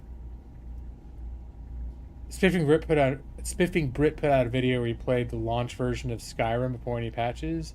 Reduces hit points by 5 for every glitch and crash. All right. You got something else to say? All right. You know what? I'm looking for work. Well, now that depends. You support the UC? Consider yourself a patriot? I'm in the Vanguard, if that counts. Sure as hell does. All right, maybe you can help me out. I had some posters made up a while back to remind folks of the good work Ve Victus has done for all of us. Oh, good dude. That guy's an asshole. Push back against all the lies the government tells. Oh, no. I'd put them up here, but that's, caused some friction with the Vanguard pilots. I hate to see them go to waste, though. If a strong-willed, patriotic individual, such as yourself, were to make sure some of them were placed where they could inspire the people of the United Colonies. No. Well, that'd be something. And there'd be some credits in it for anyone helping out the UC. What do you think? I will politely decline. And, well, should I just... I don't want to start a fight. I'm not doing anything to promote a murderer. I'm just going to say, nah, I'm busy. Sorry. You know what? I just remembered I've got other stuff going on. All right, well, they're not going anywhere. And neither am I. You have the time. You let me know. All right. Nope. Oh, God damn it. now he's been listed as a quest for me? I just said no. Long live the UC. Oh, man. Alright. Don't I recognize a Class 1 citizen? He very well may be a Class 1 citizen. But I do not want to put around Vae Victis posters. That's essentially the equivalent of being like, hey, will you go into this ethnic neighborhood and put a bunch of posters of General Lee all over the place and maybe some Confederate flags? You got to celebrate our heritage, bro. It's like, no, dude. Hey, Joss. G-Law comes out against America, true patriots, and our servicemen and women. Hey, I'm on the Vanguard, Joss. I am a service person-ish. You know? I just don't want to promote Vae Victis. You know, that guy... I've had some dealings with Vae Victis, and he's kind of a terrible person, I discovered. So I'm not going to be promoting him, thank you very much. Oh, yeah. I am a Class 1 citizen. But, you know, I'm not the sort... I don't think you can tell just by looking at me. And I'm not the sort that's like, excuse me, sir. Only a matter of time before Sir, I get promoted out of here. I'm a Class 1 citizen. But, oh wait, but this guy... What's he got to say? Marquez is alright, I guess. She's gonna be lucky to have me as a boss. He seems like a... Seem pretty confident about your abilities as a pilot. Well, yeah. Why wouldn't I be? Seems like kind of Oh, right. pompous. You haven't seen me fly. If you had, you'd know how good I am. I find that those who are truly skilled rarely need to advertise it. Yeah, I'll let him know a little bit that, like, yeah, dude, just turn it down a little bit, man. It's off-putting. What? I'm not advertising anything. I'm a pilot. For the Vanguard. Are you even paying attention? I'd offer to let you fly along on my next mission, but, oh, man, I nearly forgot. Listen, I need a favor. Oh, yeah? I've got an application in for a promotion in the Vanguard, but I haven't heard anything back. It's been a while. Their reply must have gotten lost along the way. It happens. We're really far from New Atlantis. Anyway, would you mind going there and following up for me? Yeah, but only because I'm really bored. Just like that? Yeah. Wow, that's great. I'm not gonna forget that you're doing this for me. This is just the start of my climb up the ranks. You'll see. Okay, you're gonna want to talk to Commander Tuwala. I know him. I'm sure he's aware of me because I've sent him a few messages now. Just bring back whatever message for me so I can get out of here, okay? Really appreciate it. Alright. Alright, I don't want to hear any more from you, Okay, though. then. I'm just gonna go do it. Got anything you need to offload? Trade Nope. authorities always. Hey, just a man. Any adventure you can fly away from. Yep. Is that how this happens? Yeah, it sure is. Good job. Hello. And, yeah, you got some... Now, hopefully you don't do what I did, just a man, and just fly straight into a system where they scan you on the way in. I hope you came to the den to get rid of it, in other words. Let's find you a nice remote outpost, buddy. Yeah, I don't know. I think if anyone asks me what I think of him, I'm going to be like, he's kind of a pompous ass. But I'm just here because I'm bored.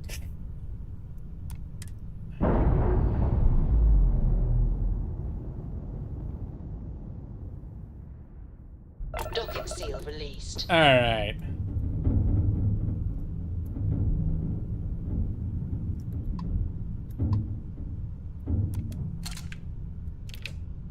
See, I like doing all this stuff instead of just going on the map and insta-traveling there.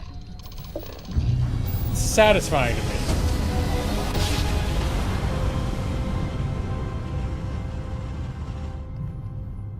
This is United Colonies Space. Taking current course while we scan for contraband. Went and checked the news, and they said, Scan you're complete. dumb. You're clear They to threw land your at New application in the Atlantis. trash. Please enjoy your visit to They Genesis. threw the computer away just to get rid of your application. That's how much they didn't want to hire you.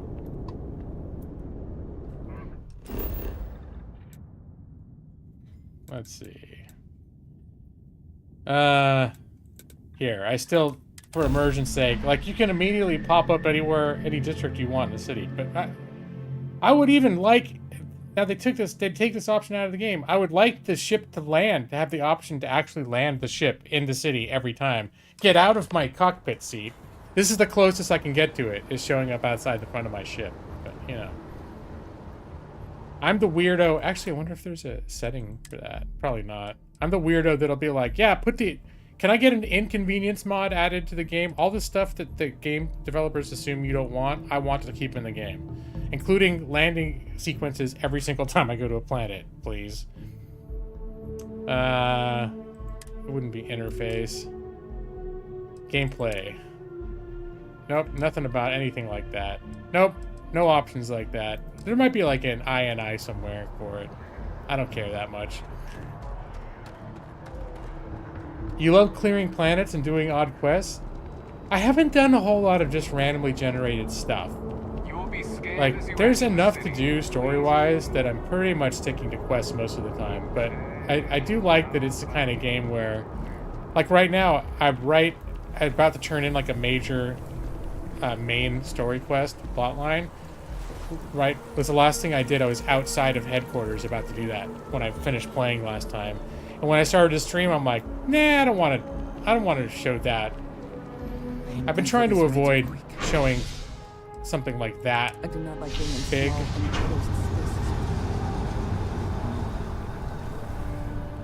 So I'm just gonna wander around and see if I can pick up a random quest from somewhere.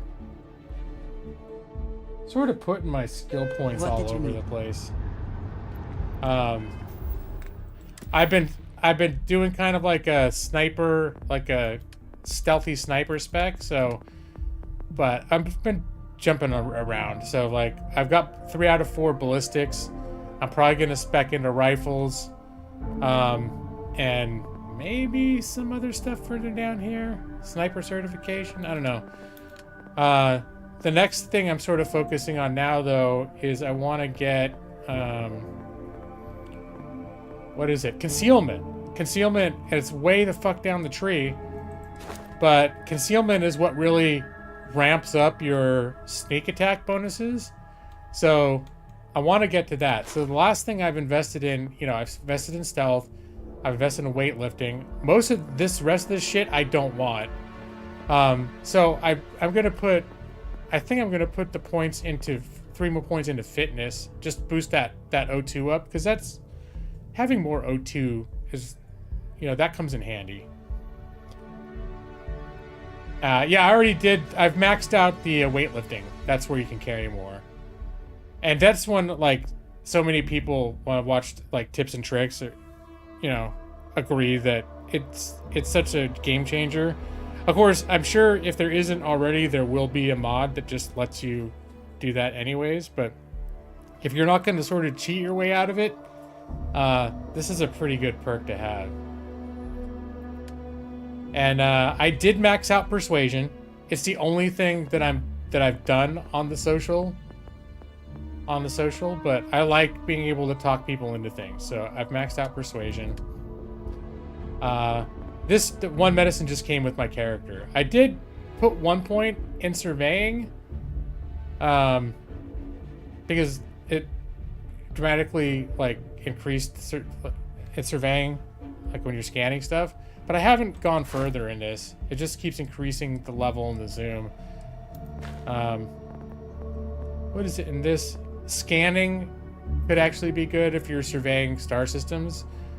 But I just decided, moment-to-moment gameplay, there are other things that I'd rather be investing in. But there's some stuff down this tree that's definitely, and then different, you know, the different crafting things and stuff. Like, I was tempted by a lot of this stuff, but I'm ultimately I maxed out boost pack. I've done piloting a little bit. I'll probably get that last point and unlock the last bit of piloting.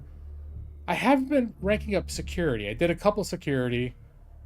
I do occasionally come across locks where I'm like, I should just get those last 2 points. There's just so many there are a lot of skills in this game that I don't necessarily want, but there are so many things in here that I do want that it can really be a tough decision to make at level up time. You maxed out security, okay. Yeah, it definitely is a temptation to do that. I just keep finding other stuff I'd rather do first. Oh, I still got this health status thing. This frostbite is just not getting any better. Let's see. Frostbite. Which cheap thing? Heal paste. There we go. Cheap. It's cheap and it gets rid of frostbite. I don't know if you watched that. Todd Howard did a big, like, 90-minute interview earlier this week where he talks a lot about the making of this. And he was talking about, he gave an example of the environmental suits and damage was going to be a big system in the game, and they decided to nerf it down because it just seemed like it was going to be too much of a pain in the ass, that people wouldn't like it. So their solution was basically just to make the afflictions that you get from environmental damage be to where it's more annoying that you're aware that you have the affliction than the practical effect of what the affliction actually does. It's like almost negligible in most cases. Oh, I thought I'd flagged this quest as my quest, but apparently I didn't. It's okay, I know exactly who I'm supposed to talk to. Trade barter skill? I mean, I'm already finding that money's not kind of a problem for me. Building, I would prefer it. I'm sorry. Let's just say I am allergic to bureaucracy. Well, I'm a celebrated first class 1 citizen. I'm sorry. And so you're going to have to get used to the fact that I'm kind of a big deal around here, okay? That's fine. Had a question? Bastion Graff wanted me to talk to you. Okay. Uh-oh. Didn't see that Yep, one coming. he knows. No need to say any more. I know what it's about. He's convinced he deserves a promotion, which to him means a transfer, a command post, maybe a new ship and a big office. Do you know him well? What do you think of him? Oh, you want my opinion? He comes off as a little arrogant. Not the first time I've heard that. Clearly patience isn't his strong suit. I thought the constant stream of messages was a bit much, if he's gonna be sending people here. Alright, I received some good advice from someone in the Vanguard recently, and I'm gonna run with it. Don't promote assholes? I'd like you to deliver this message to Bastion on my behalf, the full authority of Vanguard leadership. He's gonna be the first and only recipient of a new commendation. What? Quite an honor. I hope he appreciates Well, it. I don't have a feeling Please, it's going to be give him my regards. something bad. Okay. I'm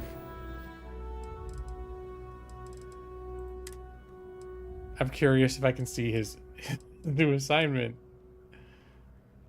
but it's buried in here.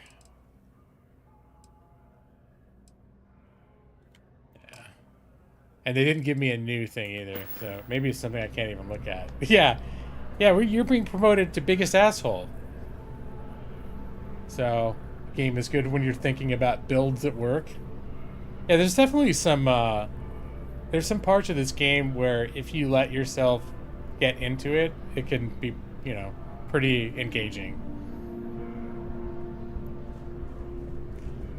All right. Informed us of your new status. Congratulations on making Class 1. Oh, thanks! I am a Class 1 citizen. I know. Let's see, kind of the NAT station. See, I could just fast travel back to my ship, but, you know, I gotta go through the city. This reminds me of a really nice version of the subway stations that Amanda and I used to use in LA. Let's go to the spaceport. It's time to go back to the guy. All of this was just running, you know, going here. Now, I think this is exactly the kind of quest where the game developers are like, yeah, we're going to make the travel so that if they pick up a quest like this for this guy, they open the map, immediately teleport to their destination, deliver the message, and then immediately teleport back. But I'm like, no. I need to walk to my ship. I need to take the tram across town. I have to get in my cockpit and sit down and take off from the planet into space and point at my destination. In fact, let me point at my destination. Where is he at? Activities?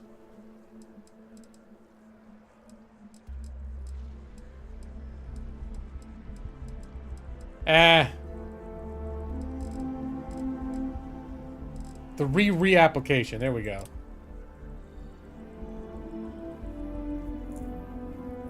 There is something about a Star Trek vibe you're getting from this game. Yeah, there's definitely some Star Trek influence. This actually feels a lot like the design of like the Starfleet type of thing. But the yeah, the stories, the history and political background is a ton different from Star Trek, and like their military, everything is a lot different. Like it's not like Starfleet at all the way it works, but there's definitely like a Star Trek sort of Starfleet spirit behind the like the UC military still, and the Vanguard.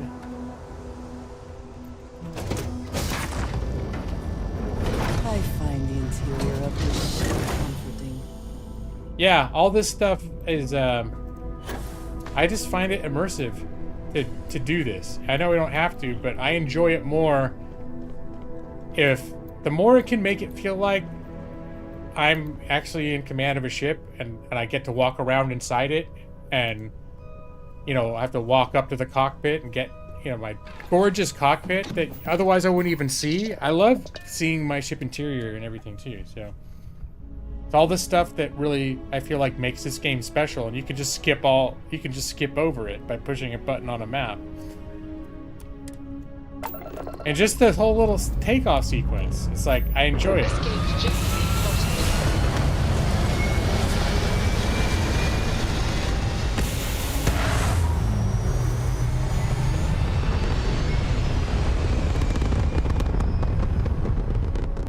Yeah, so far the main reason I've considered wanting to build the base is so I can build a terminal to clear my bounties off, because I occasionally accidentally do things to get bounties. And once in a while, I've had bounties and I don't even know what I did. I'm like, what? Wait, what did I do now?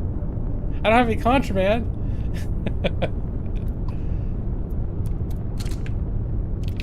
But like when I have to go to a mission and I do this, I push the buttons and do the hyper jump. That makes me happy too.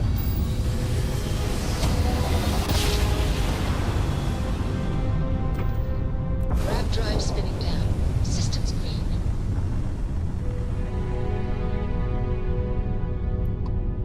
The Den responding to hail. You are cleared to dock. Welcome to UC space. And hello, Siddharth. Yeah, no, I agree too. I really like this game. I'm disappointed at the lukewarm reception that it's gotten, honestly, because I'm really happy with what they did here. And like I said, I'm intentionally playing it where I'm not doing the fast travel options.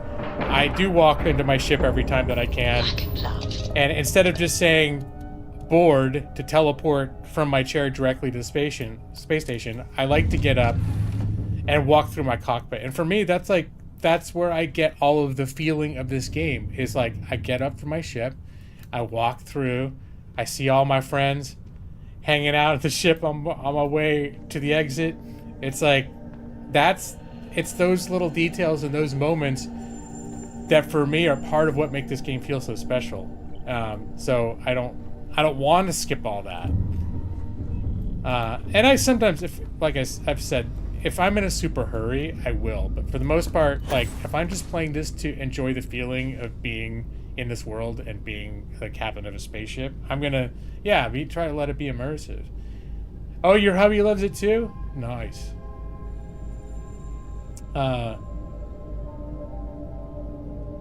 Did I buy this ship? No, this was I got from finishing a quest line. So I did some customizations to it. So like the crafting areas and stuff, I swapped out what was originally here. It used to be like a brig, basically. It was a big brig with a bunch of cells and stuff. I was like, nah, that's cool, but I'm not planning on taking any prisoners, so I said I broke it out and made it like a whole crafting hub in here with all the different crafting stations and stuff. And then a med bay. I think it always had the Seinfeld-esque hangout, kitchen/hangout area, but yeah.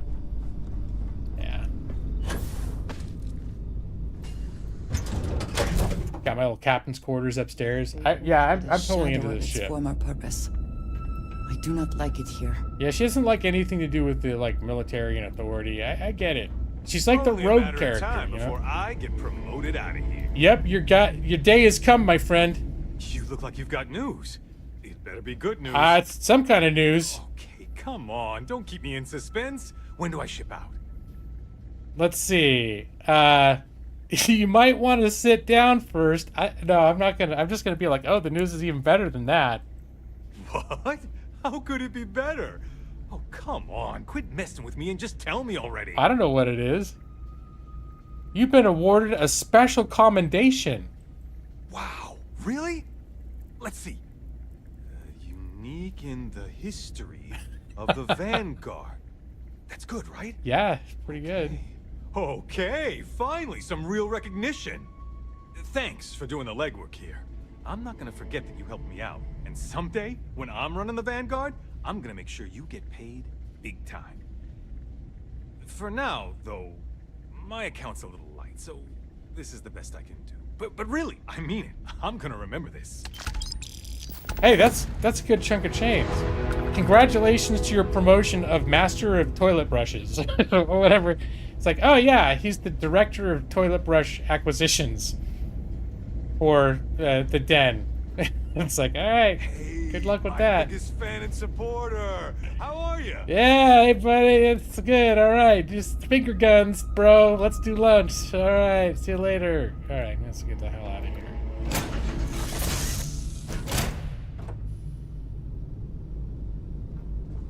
Yep, this is my captain's quarters. Alright, let's figure out. We're gonna. Oops. Let's figure out what I'm doing next. I was thinking about doing this. Oh, it's 11. Son of a. Yeah, I'll play a little more. Maxie kept asking if I've done the Mantis mission. What does it say? A dead spacer had a note about a secret outpost with a once-in-a-lifetime opportunity.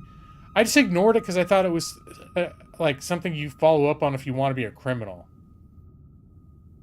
But I could go bust it up, can't I? Maybe I'm just gonna go bust shit up. But then finally I'll be able to tell Maxie, yeah, that Mantis mission you brought up a whole bunch of times that I keep saying I never did, I did it. Or I'm gonna poke my nose in and go, oh no, I don't want to be a criminal, except when I'm smuggling. But we keep that on the down low, except when I fuck up and get caught. Then I pay my fines like a lawful citizen. I go to jail and pay my fines. The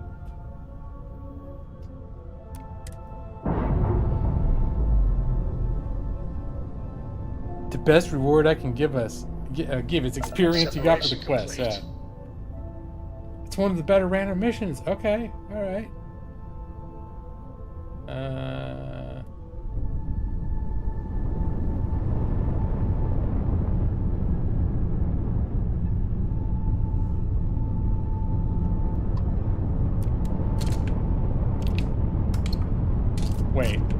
Wait, did I even select the right mission?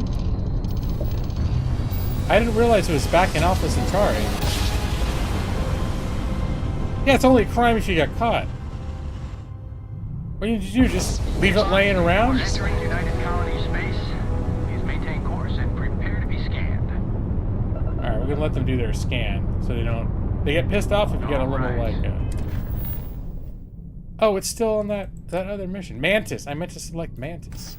We're done. You're cleared to land at New Atlantis. Alright, well, I was just joking. I'm not landing in New Atlantis. Going to this other place. At Denabola.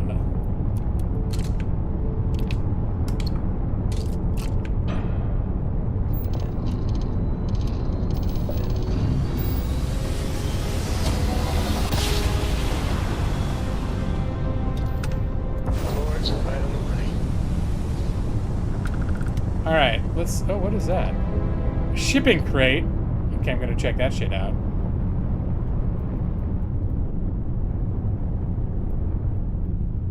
Vanadium? Right, whatever. I'll take it. Let's see, where the hell am I? Apparently I've already been here. Oh, look, there's the secret outpost. I'm just curious, where the hell am I anyways? Oh, okay. Yeah, not sure what I did here. Alright, well, let's have a little land then. We're gonna land at the conspicuously designated secret outpost.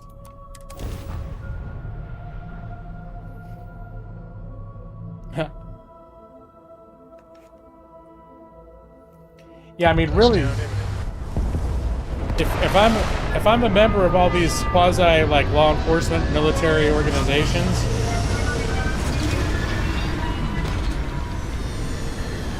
there should be an official function for seizing illegal goods. All right, and since the game didn't implement that, that's all that I'm doing. I'm seizing illegal goods and finding certain channels to dispose of those goods in a non-harmful way. Maybe. I don't know.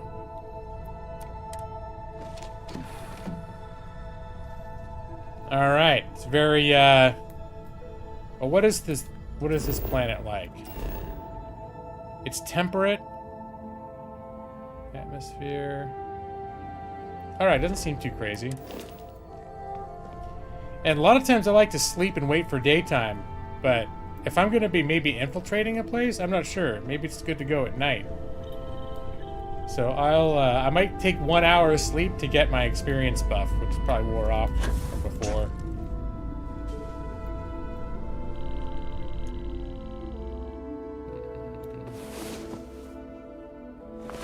I was beginning to wonder if you hibernate. Where's Sarah to tell me something sexy when I wake up in the morning? She's still on the ship, isn't she? I think I saw her just a few minutes ago. Need something? There she is. Important or not, I'm ready to listen. Can I tell you something? Always and any time. Where's, can I say anything frisky? Apparently not. It's all just way too, romantic. No, shut up, Terry. You've made all of my dreams come true, Sarah. You are the best thing that ever happened to me. You may not feel the same way if I end up, you know, having some extracurricular adventures with Andreja, but before I've done anything wrong, I just like to savor this moment. Hope we can talk later. Alright, bye! I guess I'm not being very immersive when it comes to my relationship with Sarah. Oxygen to breathe. Helmets it is then. We'll kill you. The lair of the mantis is ours. 5, 4. Oh, this dude is, he's Get the hell serious. out now. 3, 2. Oh, it's on. What was that?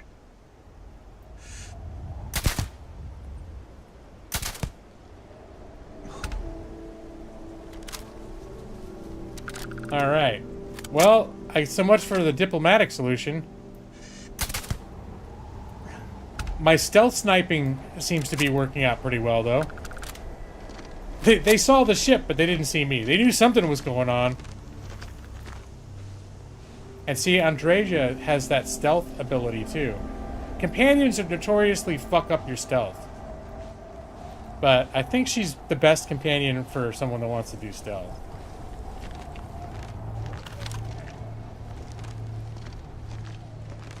Alright, let's put that away. What is this? Oh, it's a... Let me check that space. I guess I'll hold on to it. I'm at the point where I don't usually pick up super heavy stuff unless it's at least worth 1,000 per like unit of measurement of weight. Like this.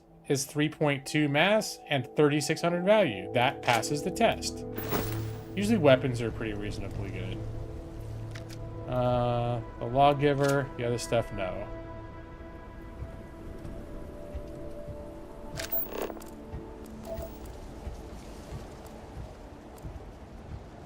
Weapons case. Oh yeah, 13,000 for this. Modified Bridger. That's a heavy. I haven't used heavy weapons yet. Yeah, we'll take the explosives.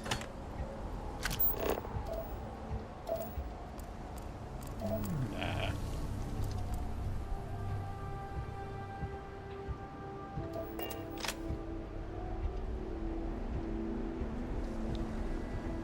Alright, at least at the moment.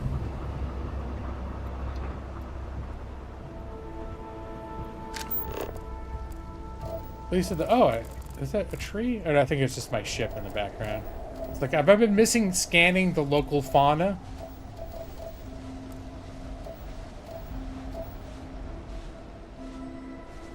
Just gonna make a roundabout approach. I don't want to miss any epic loots, you know? Like this box. I bet it's got epic loots. Yeah, it's got some ammunition. It's never bad. Doesn't weigh anything.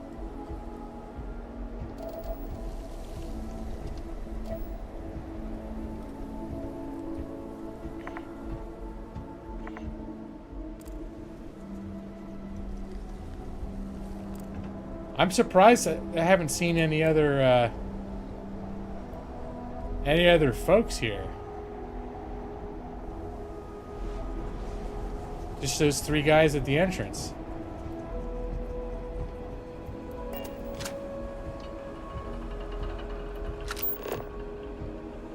Secret outpost.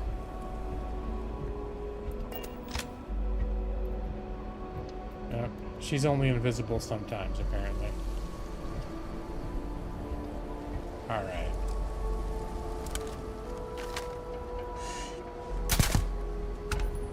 Alright, one down.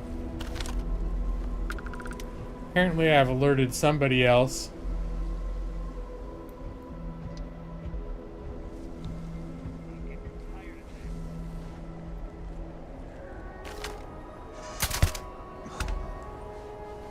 I'm really enjoying one-shotting people's faces. There he is.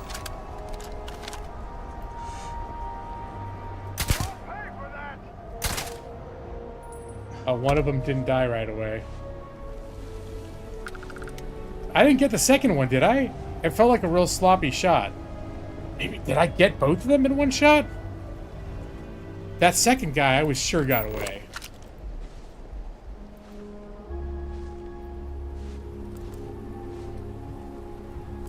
Nope, I don't pick up tools anymore.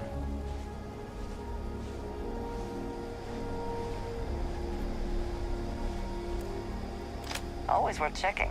Never know what you might find in their pockets. Damn, yeah, I didn't realize I got the other guy too. Did you pick? I'll take it. We'll leave the black engineering outfit.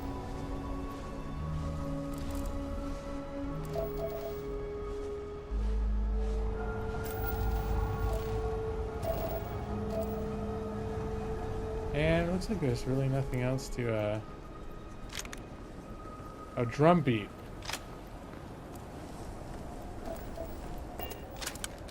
Sounds pretty good. I came over this corner. There were fired 4 rounds, dropped 4 dudes. The old stealth archer is working well.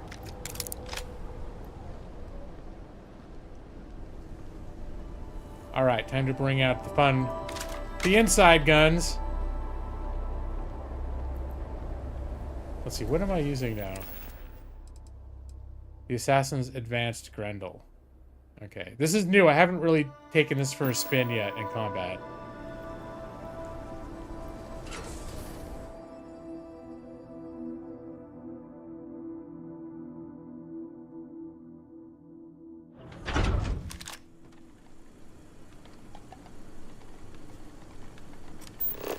So much looting. It's almost overwhelming how much looting there is in this game.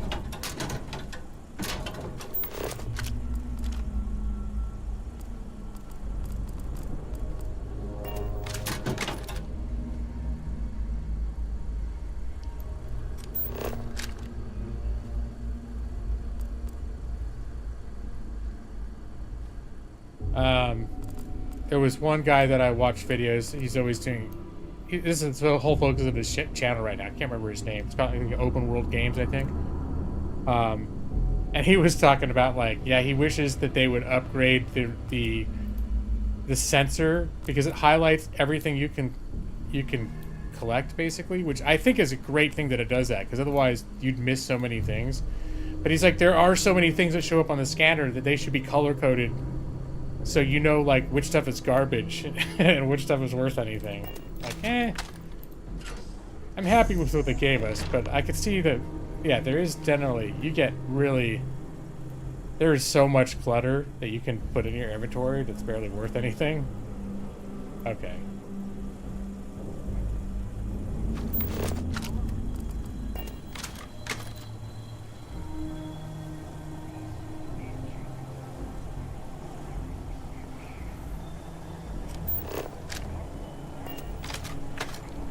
I'm hearing some definite chatter.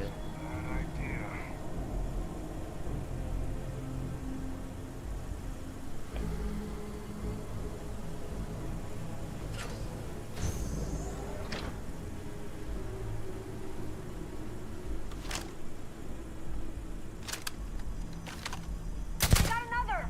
Quiet. Show yourself, bastard! Not so sneaky.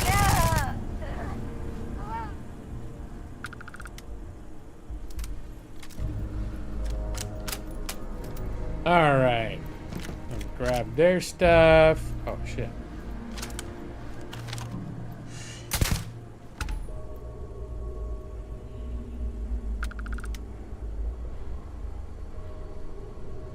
The lair slate? What the hell is that?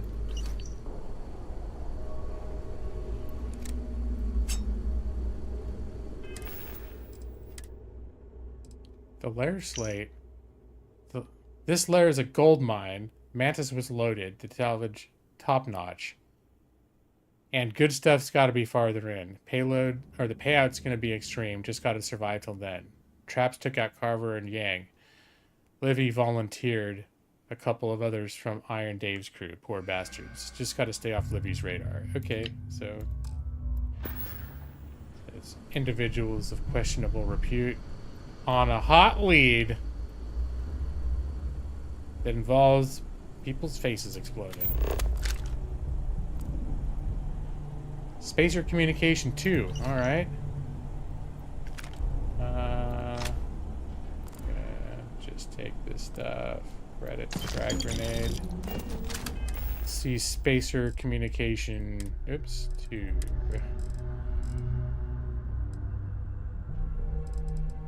Oh, I've got another copy of this at another base. Is it? Calling all spacers. You know who you are. Yeah. Because that's what they call us, isn't it? The ones in charge. The ones who never respected us. The Free Star Collective. The United Colonies. Even the Crimson Fleet and Ecliptic. They see us as the leftovers. The unaligned space scum running rampant across the settled systems. You know what? Maybe they're right. But so what? We matter just as much as they do. We deserve just as much as they do. A lot of you have been all over. You've seen the empty buildings, labs, factories, whatever. They're out there, lots of them, abandoned after the colony war. And those others? They want them. They're taking them and everything inside. Are you gonna let them do that? You gonna let them get away with that? I'm not. I want my fair share. And I don't know about you, but I'm ready to take it. Leon Vulcain, 6 Semper Tyrannis. Okay, we have to So I met with a lawyer and was prepared to party. Hard. The video will was emotional. Mom and I stopped talking years ago. Mom didn't look good. But it was Mom. As weird, crazy, and cryptic as ever. I'm almost surprised she remembered she even had a son. It was hard to hear. Almost touching. But then the punchline. No inheritance until I go to Mom's secret base on Denabolo 1B. And she ends not with an I love you or an I'm proud of you. No. Sic semper tyrannis. My God. Always with that stupid Latin saying. Over and over she'd say that damn thing. Thanks, Mom. Thanks oh so much. The auto slot in this case did not... This is wrong. Okay, something's fucked up here. I'm just gonna tab start over. Yeah, I know it'll cost me a digipick. Alright. Now let's try that again. This. And then this. And let's see. Is that anything nice there? No, no. That's not going to be used for anything. No. That can be used there. That will probably be used there.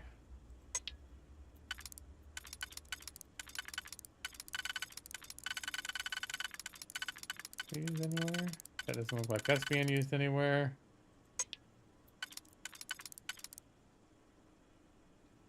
Could be used. Probably this is the only place it can be used. Okay. And then will this one fit here? Yes. Yes. Yes. And yes. I hope you can.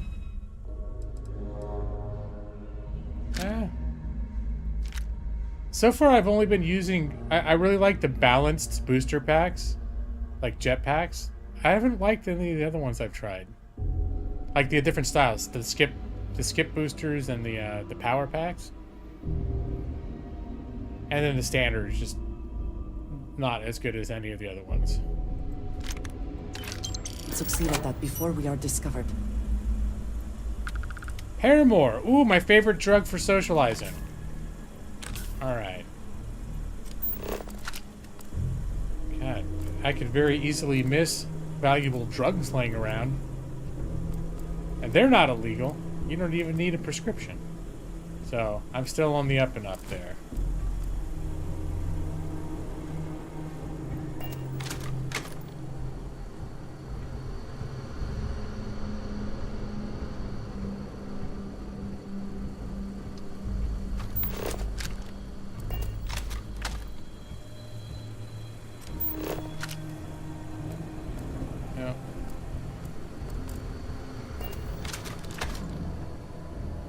Like, yeah, they've had some bad times down here. Ripshank. Alright.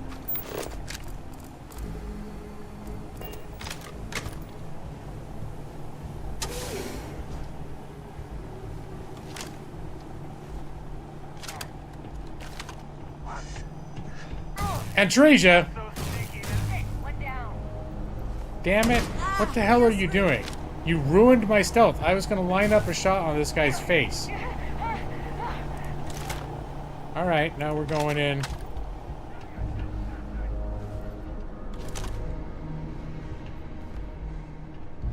Oh, did we get that guy? Where have they gone? Just cool your jets. You're supposed to be subtle, alright? This is not subtle. Stop. They did recommend for the stealth build to just not take companions along. I thought maybe because she's got like that cloak thing that she wouldn't be a little, you know, her AI would be a little less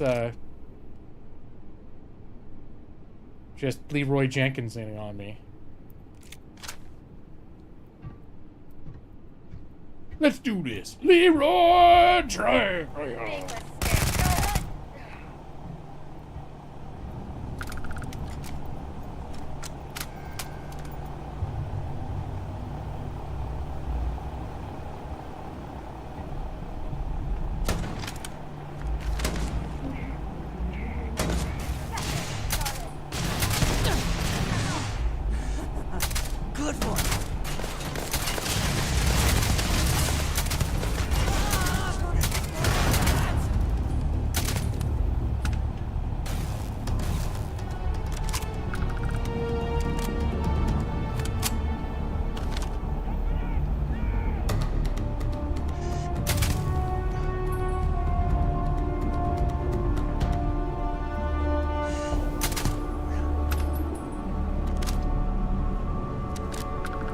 Best not to leave anything useful behind. Someone's still right down there. I don't know where he is though. Oh, maybe he's further down.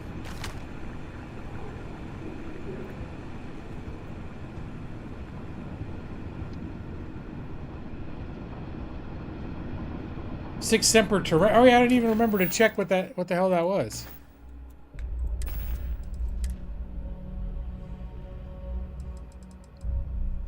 So met with a lawyer and was prepared to party. Oh, this one. Hard. That son of a bitch. The video will was emotional. Mom and I stopped talking years ago. Mom didn't look good. But it was Mom. As weird, crazy, and cryptic as ever. I'm almost surprised she remembered she even had a son. It was hard to hear. Almost touching. But then the punchline. No inheritance until I go to Mom's secret. Found Leon's body. Looks like one of the damn traps got him. Big fight over his body until Iron Day broke it up. Managed to grab his cred sticks, though. It's a bonus. Gotta wonder if Mantis's own son got nixed. How can we do any better? Yeah. Alright. So much drama going on in here.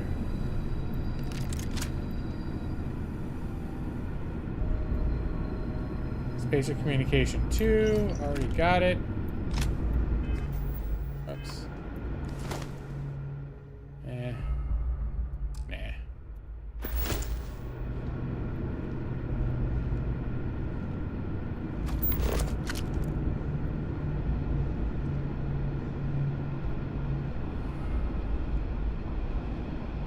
Huh.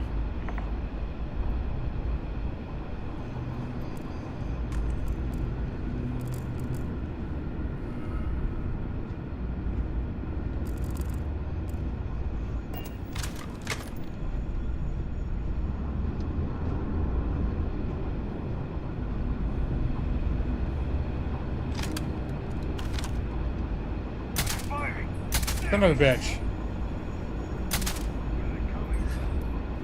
Alright, they know someone's shooting at them. They don't know where I am though. Okay, I think they figured it out.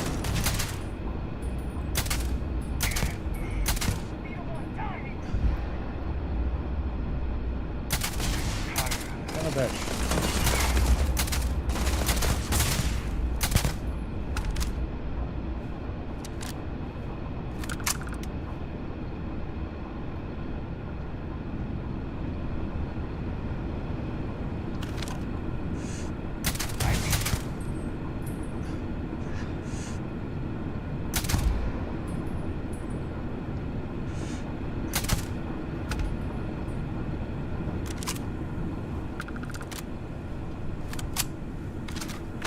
I think I cleared him out.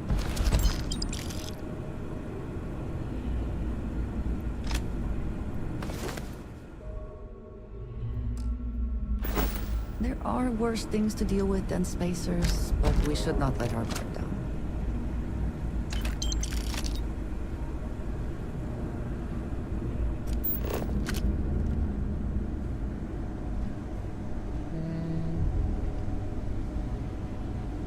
Looks like that guy is our objective. All there.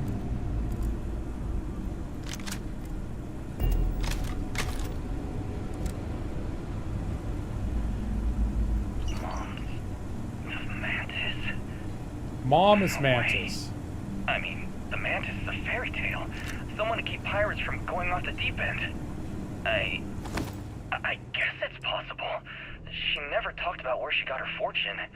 And man, she could handle herself anywhere. It's a lot to take in. Oh, the master lock. See, that's where my failure to invest further in the tree. Although so far nothing just in those chests is life-changing. It's just nagging when there's a chest that you can't open.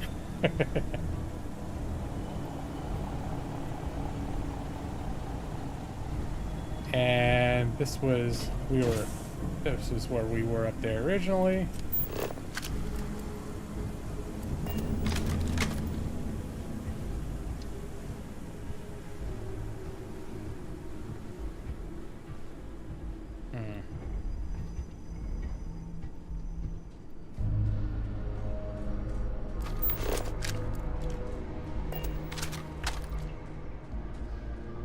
Ooh, bounty hunter spacesuit.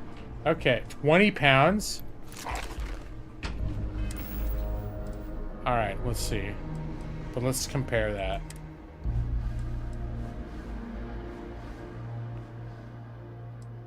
The one I'm wearing is already 14 pounds. This is so much better. The one I have does have some cool features. Automedic, automatically use a health pack. That's actually pretty... That's pretty good. But the armor is so much better on this one. I think I'm going to wear it. And I think I'll give this one to her. Where are you at? Here. Let me take my hand-me-down. What is it? I am always willing to carry an extra weapon. Or 2. Or 3. Yeah, she loves weapons. That's the punchline. Okay.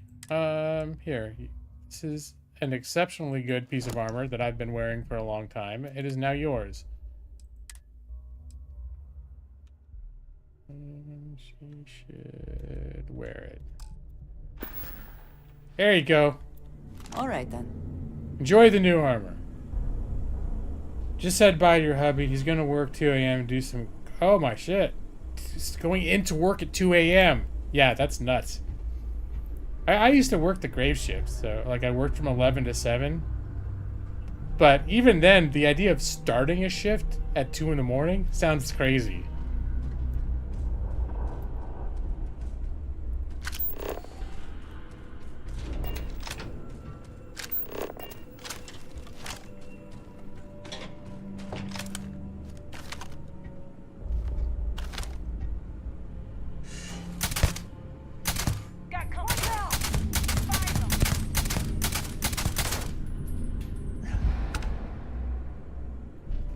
Alright, it's just a whole bunch of people just standing in the middle of that room, like, kind of in a line. Alright, I'll finish my looting. I was like, oh, what's this over here? Yeah, I'll grab that.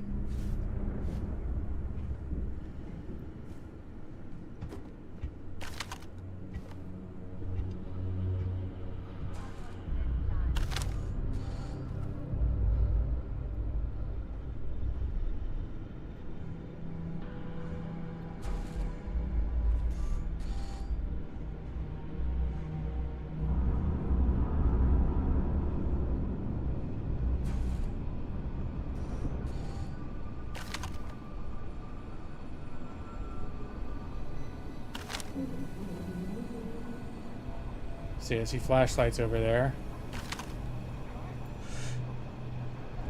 And they have really good eyesight.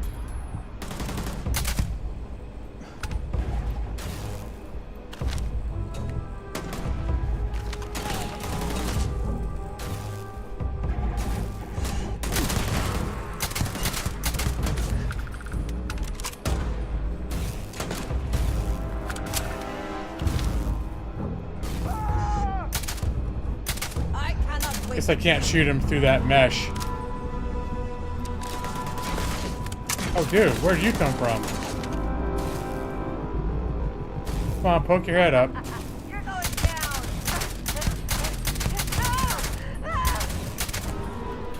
No. No survivors. Should have trained more.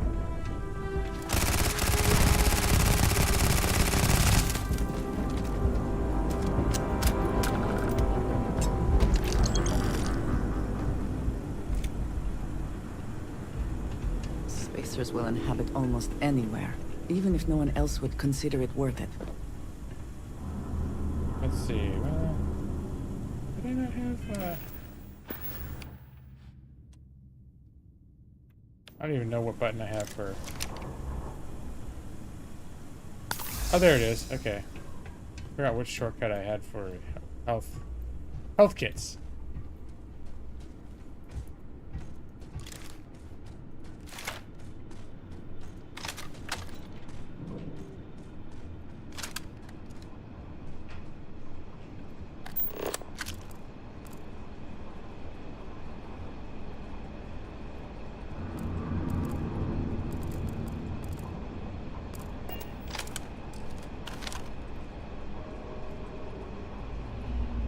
That dude almost looks innocent.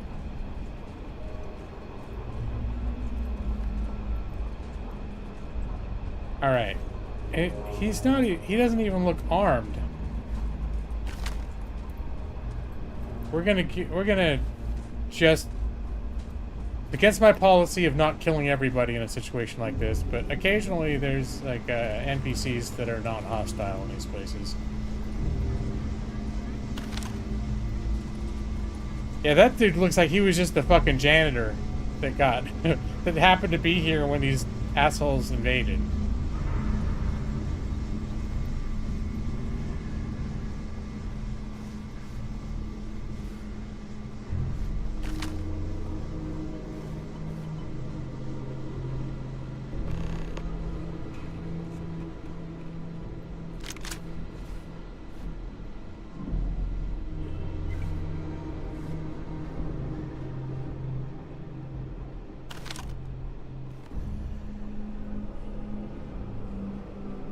Credits. Okay, so that is a non-hostile. But according to my stealth meter, there is also a hostile around here somewhere. He went 8 to 5 yesterday, so he napped around 6, wake around. Oh man, that's like a back-to-back, back-to-back situation there.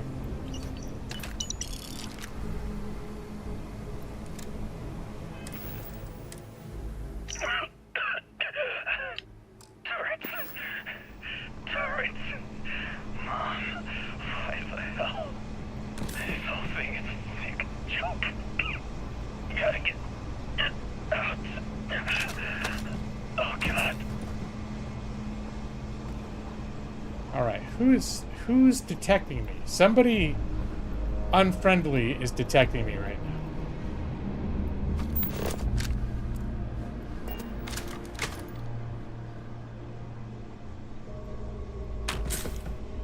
I'm gonna have to pass off some stuff to Andreja soon. Her accidentally killing your son's pretty rough, yeah. Huh.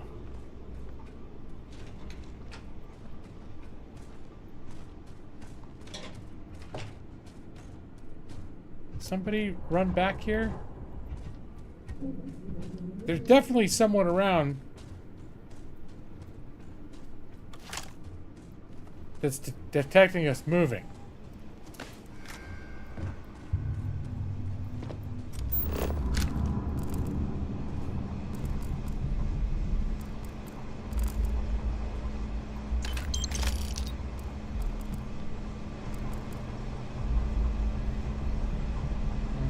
O2 boosted ground crew pack? Let's get a closer look at that.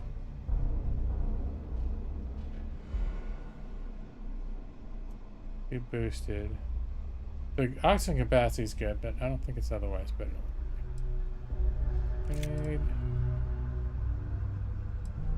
Okay. Am I overloaded yet? Okay, get it. Yes?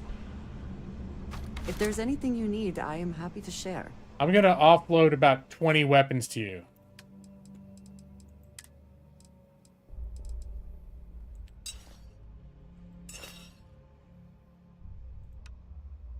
So I should make sure there's nothing here that I should be upgrading to. Nope, doesn't look that way.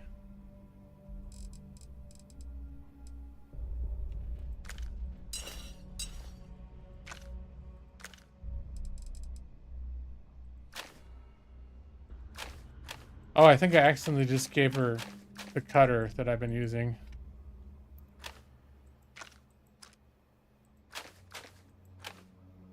I'll take that back.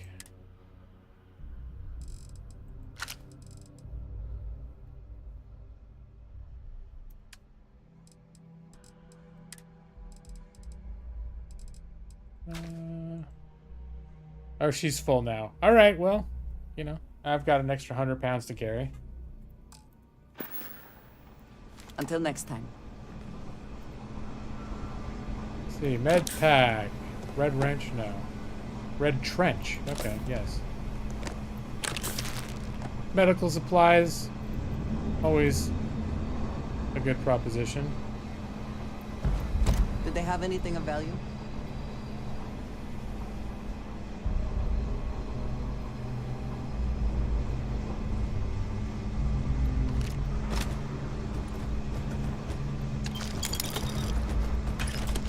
We got here. Expert I can do. Let's do an auto slot.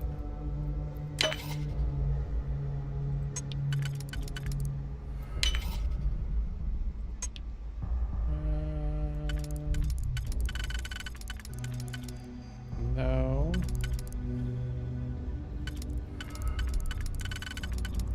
That could go there.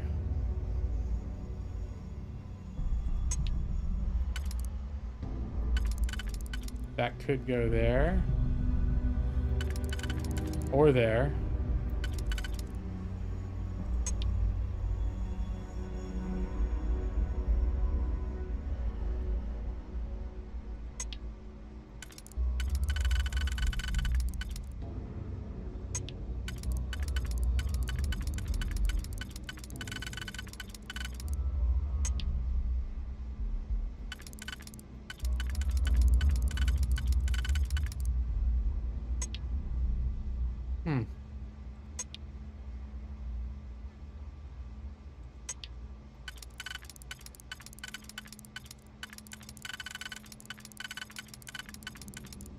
Not finding a whole lot of options.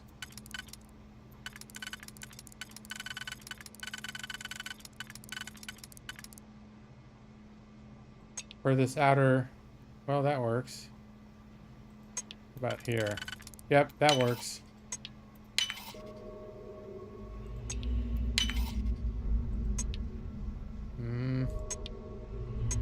Uh-oh, did I fuck up? I think I did.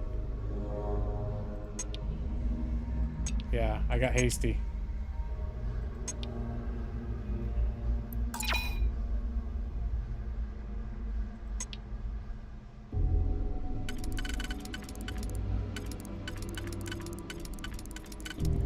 Here, let's try this. And...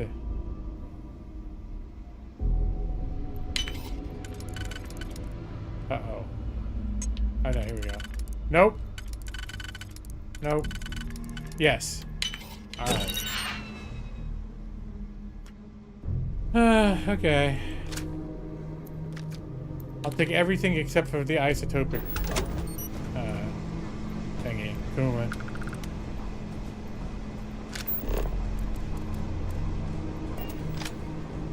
Did I miss a door or something up here? I mean, maybe the hostile that I'm detecting is ahead. But somebody is basically almost able to see me. Maybe it's the actual person I'm supposed to talk to.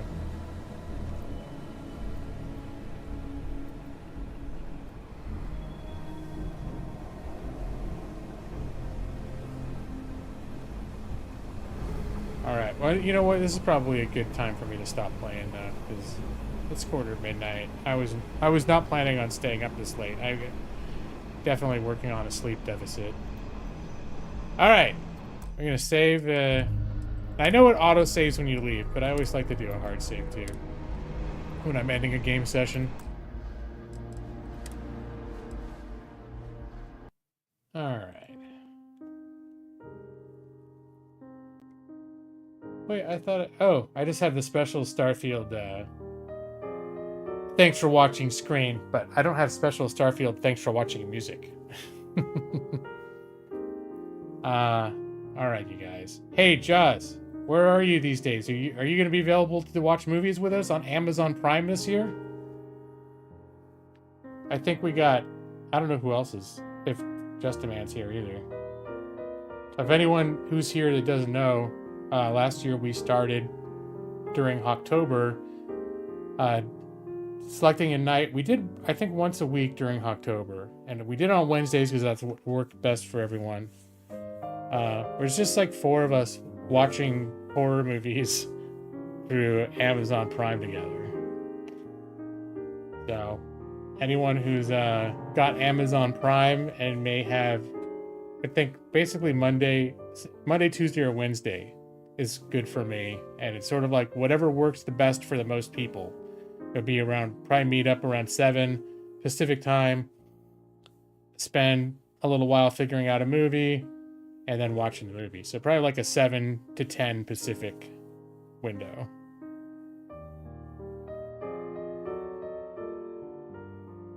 You'd be tempted to put it over the swirling star in the background. I'm trying to think if I did that at any point. Because I played around with all of this. Let me see. Or did I move the background so that... No, I think this was the actual... Yeah, that's the actual fit of that image.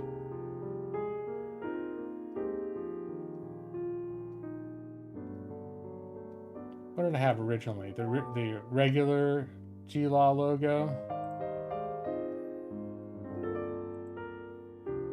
Because I thought it was like centered on the live. I thought that would look kind of cool. But then I developed my the Starfield font specific Lawyer Plays Live, and yeah, this is, at least for Starfield, it gets the Starfield fonts for all of my little screens here, which I enjoy. Nerded out a little bit on that. Oh, okay. Working a lot and going through the process to be active duty again. Oh my gosh, really? All right. So you're gonna be pretty busy boy. Sounds like from now on, probably. But all right. Well, I mean, better than not knowing what to do with yourself, right? You like the Starfield font over the original for this scene? Yeah, no, I do too. I liked it just across the board. Like, I didn't know if I would. I just played around and I thought maybe or maybe not. But the special Starfield break. Okay. Well, I did have extra special music for this. I think this music is more, gets more bombastic, because usually I don't talk over the break screens. So.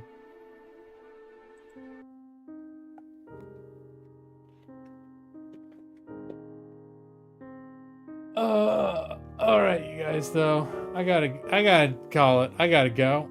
But it was cool hanging out. I honestly didn't think I was gonna stream tonight. I was so exhausted. But I came in, swooped in after 9 p.m. my time, which is the latest that I've started to stream in a while.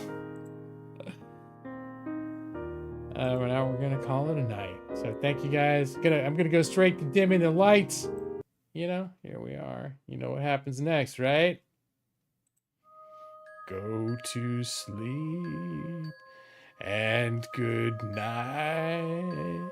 Your eyes are getting so heavy. Go to sleep now, Nixie. I'm glad they didn't break your legs. Go to sleep, just to die, even wanna pray. Maybe just a man. Who knows? Ali still there? I don't know. Or Chaos? I don't know. Where's Brad? Where the hell's Brad tonight? I'll be waiting for you in your dreams. There we go. I think I got all. Yeah, where is... Maybe Brad probably saw my notice that I might be sleeping and just threw the internet out the window. He probably threw his computer out the window. He's like, G-Law's canceling his stream? He rage quit the internet and he didn't even know. I ended up streaming. Good night. Good night, Matus. All right. Well, now that Matus is here, welcome to part 2. Just kidding. No, all it goes. All right. Good night. Good night, Matus.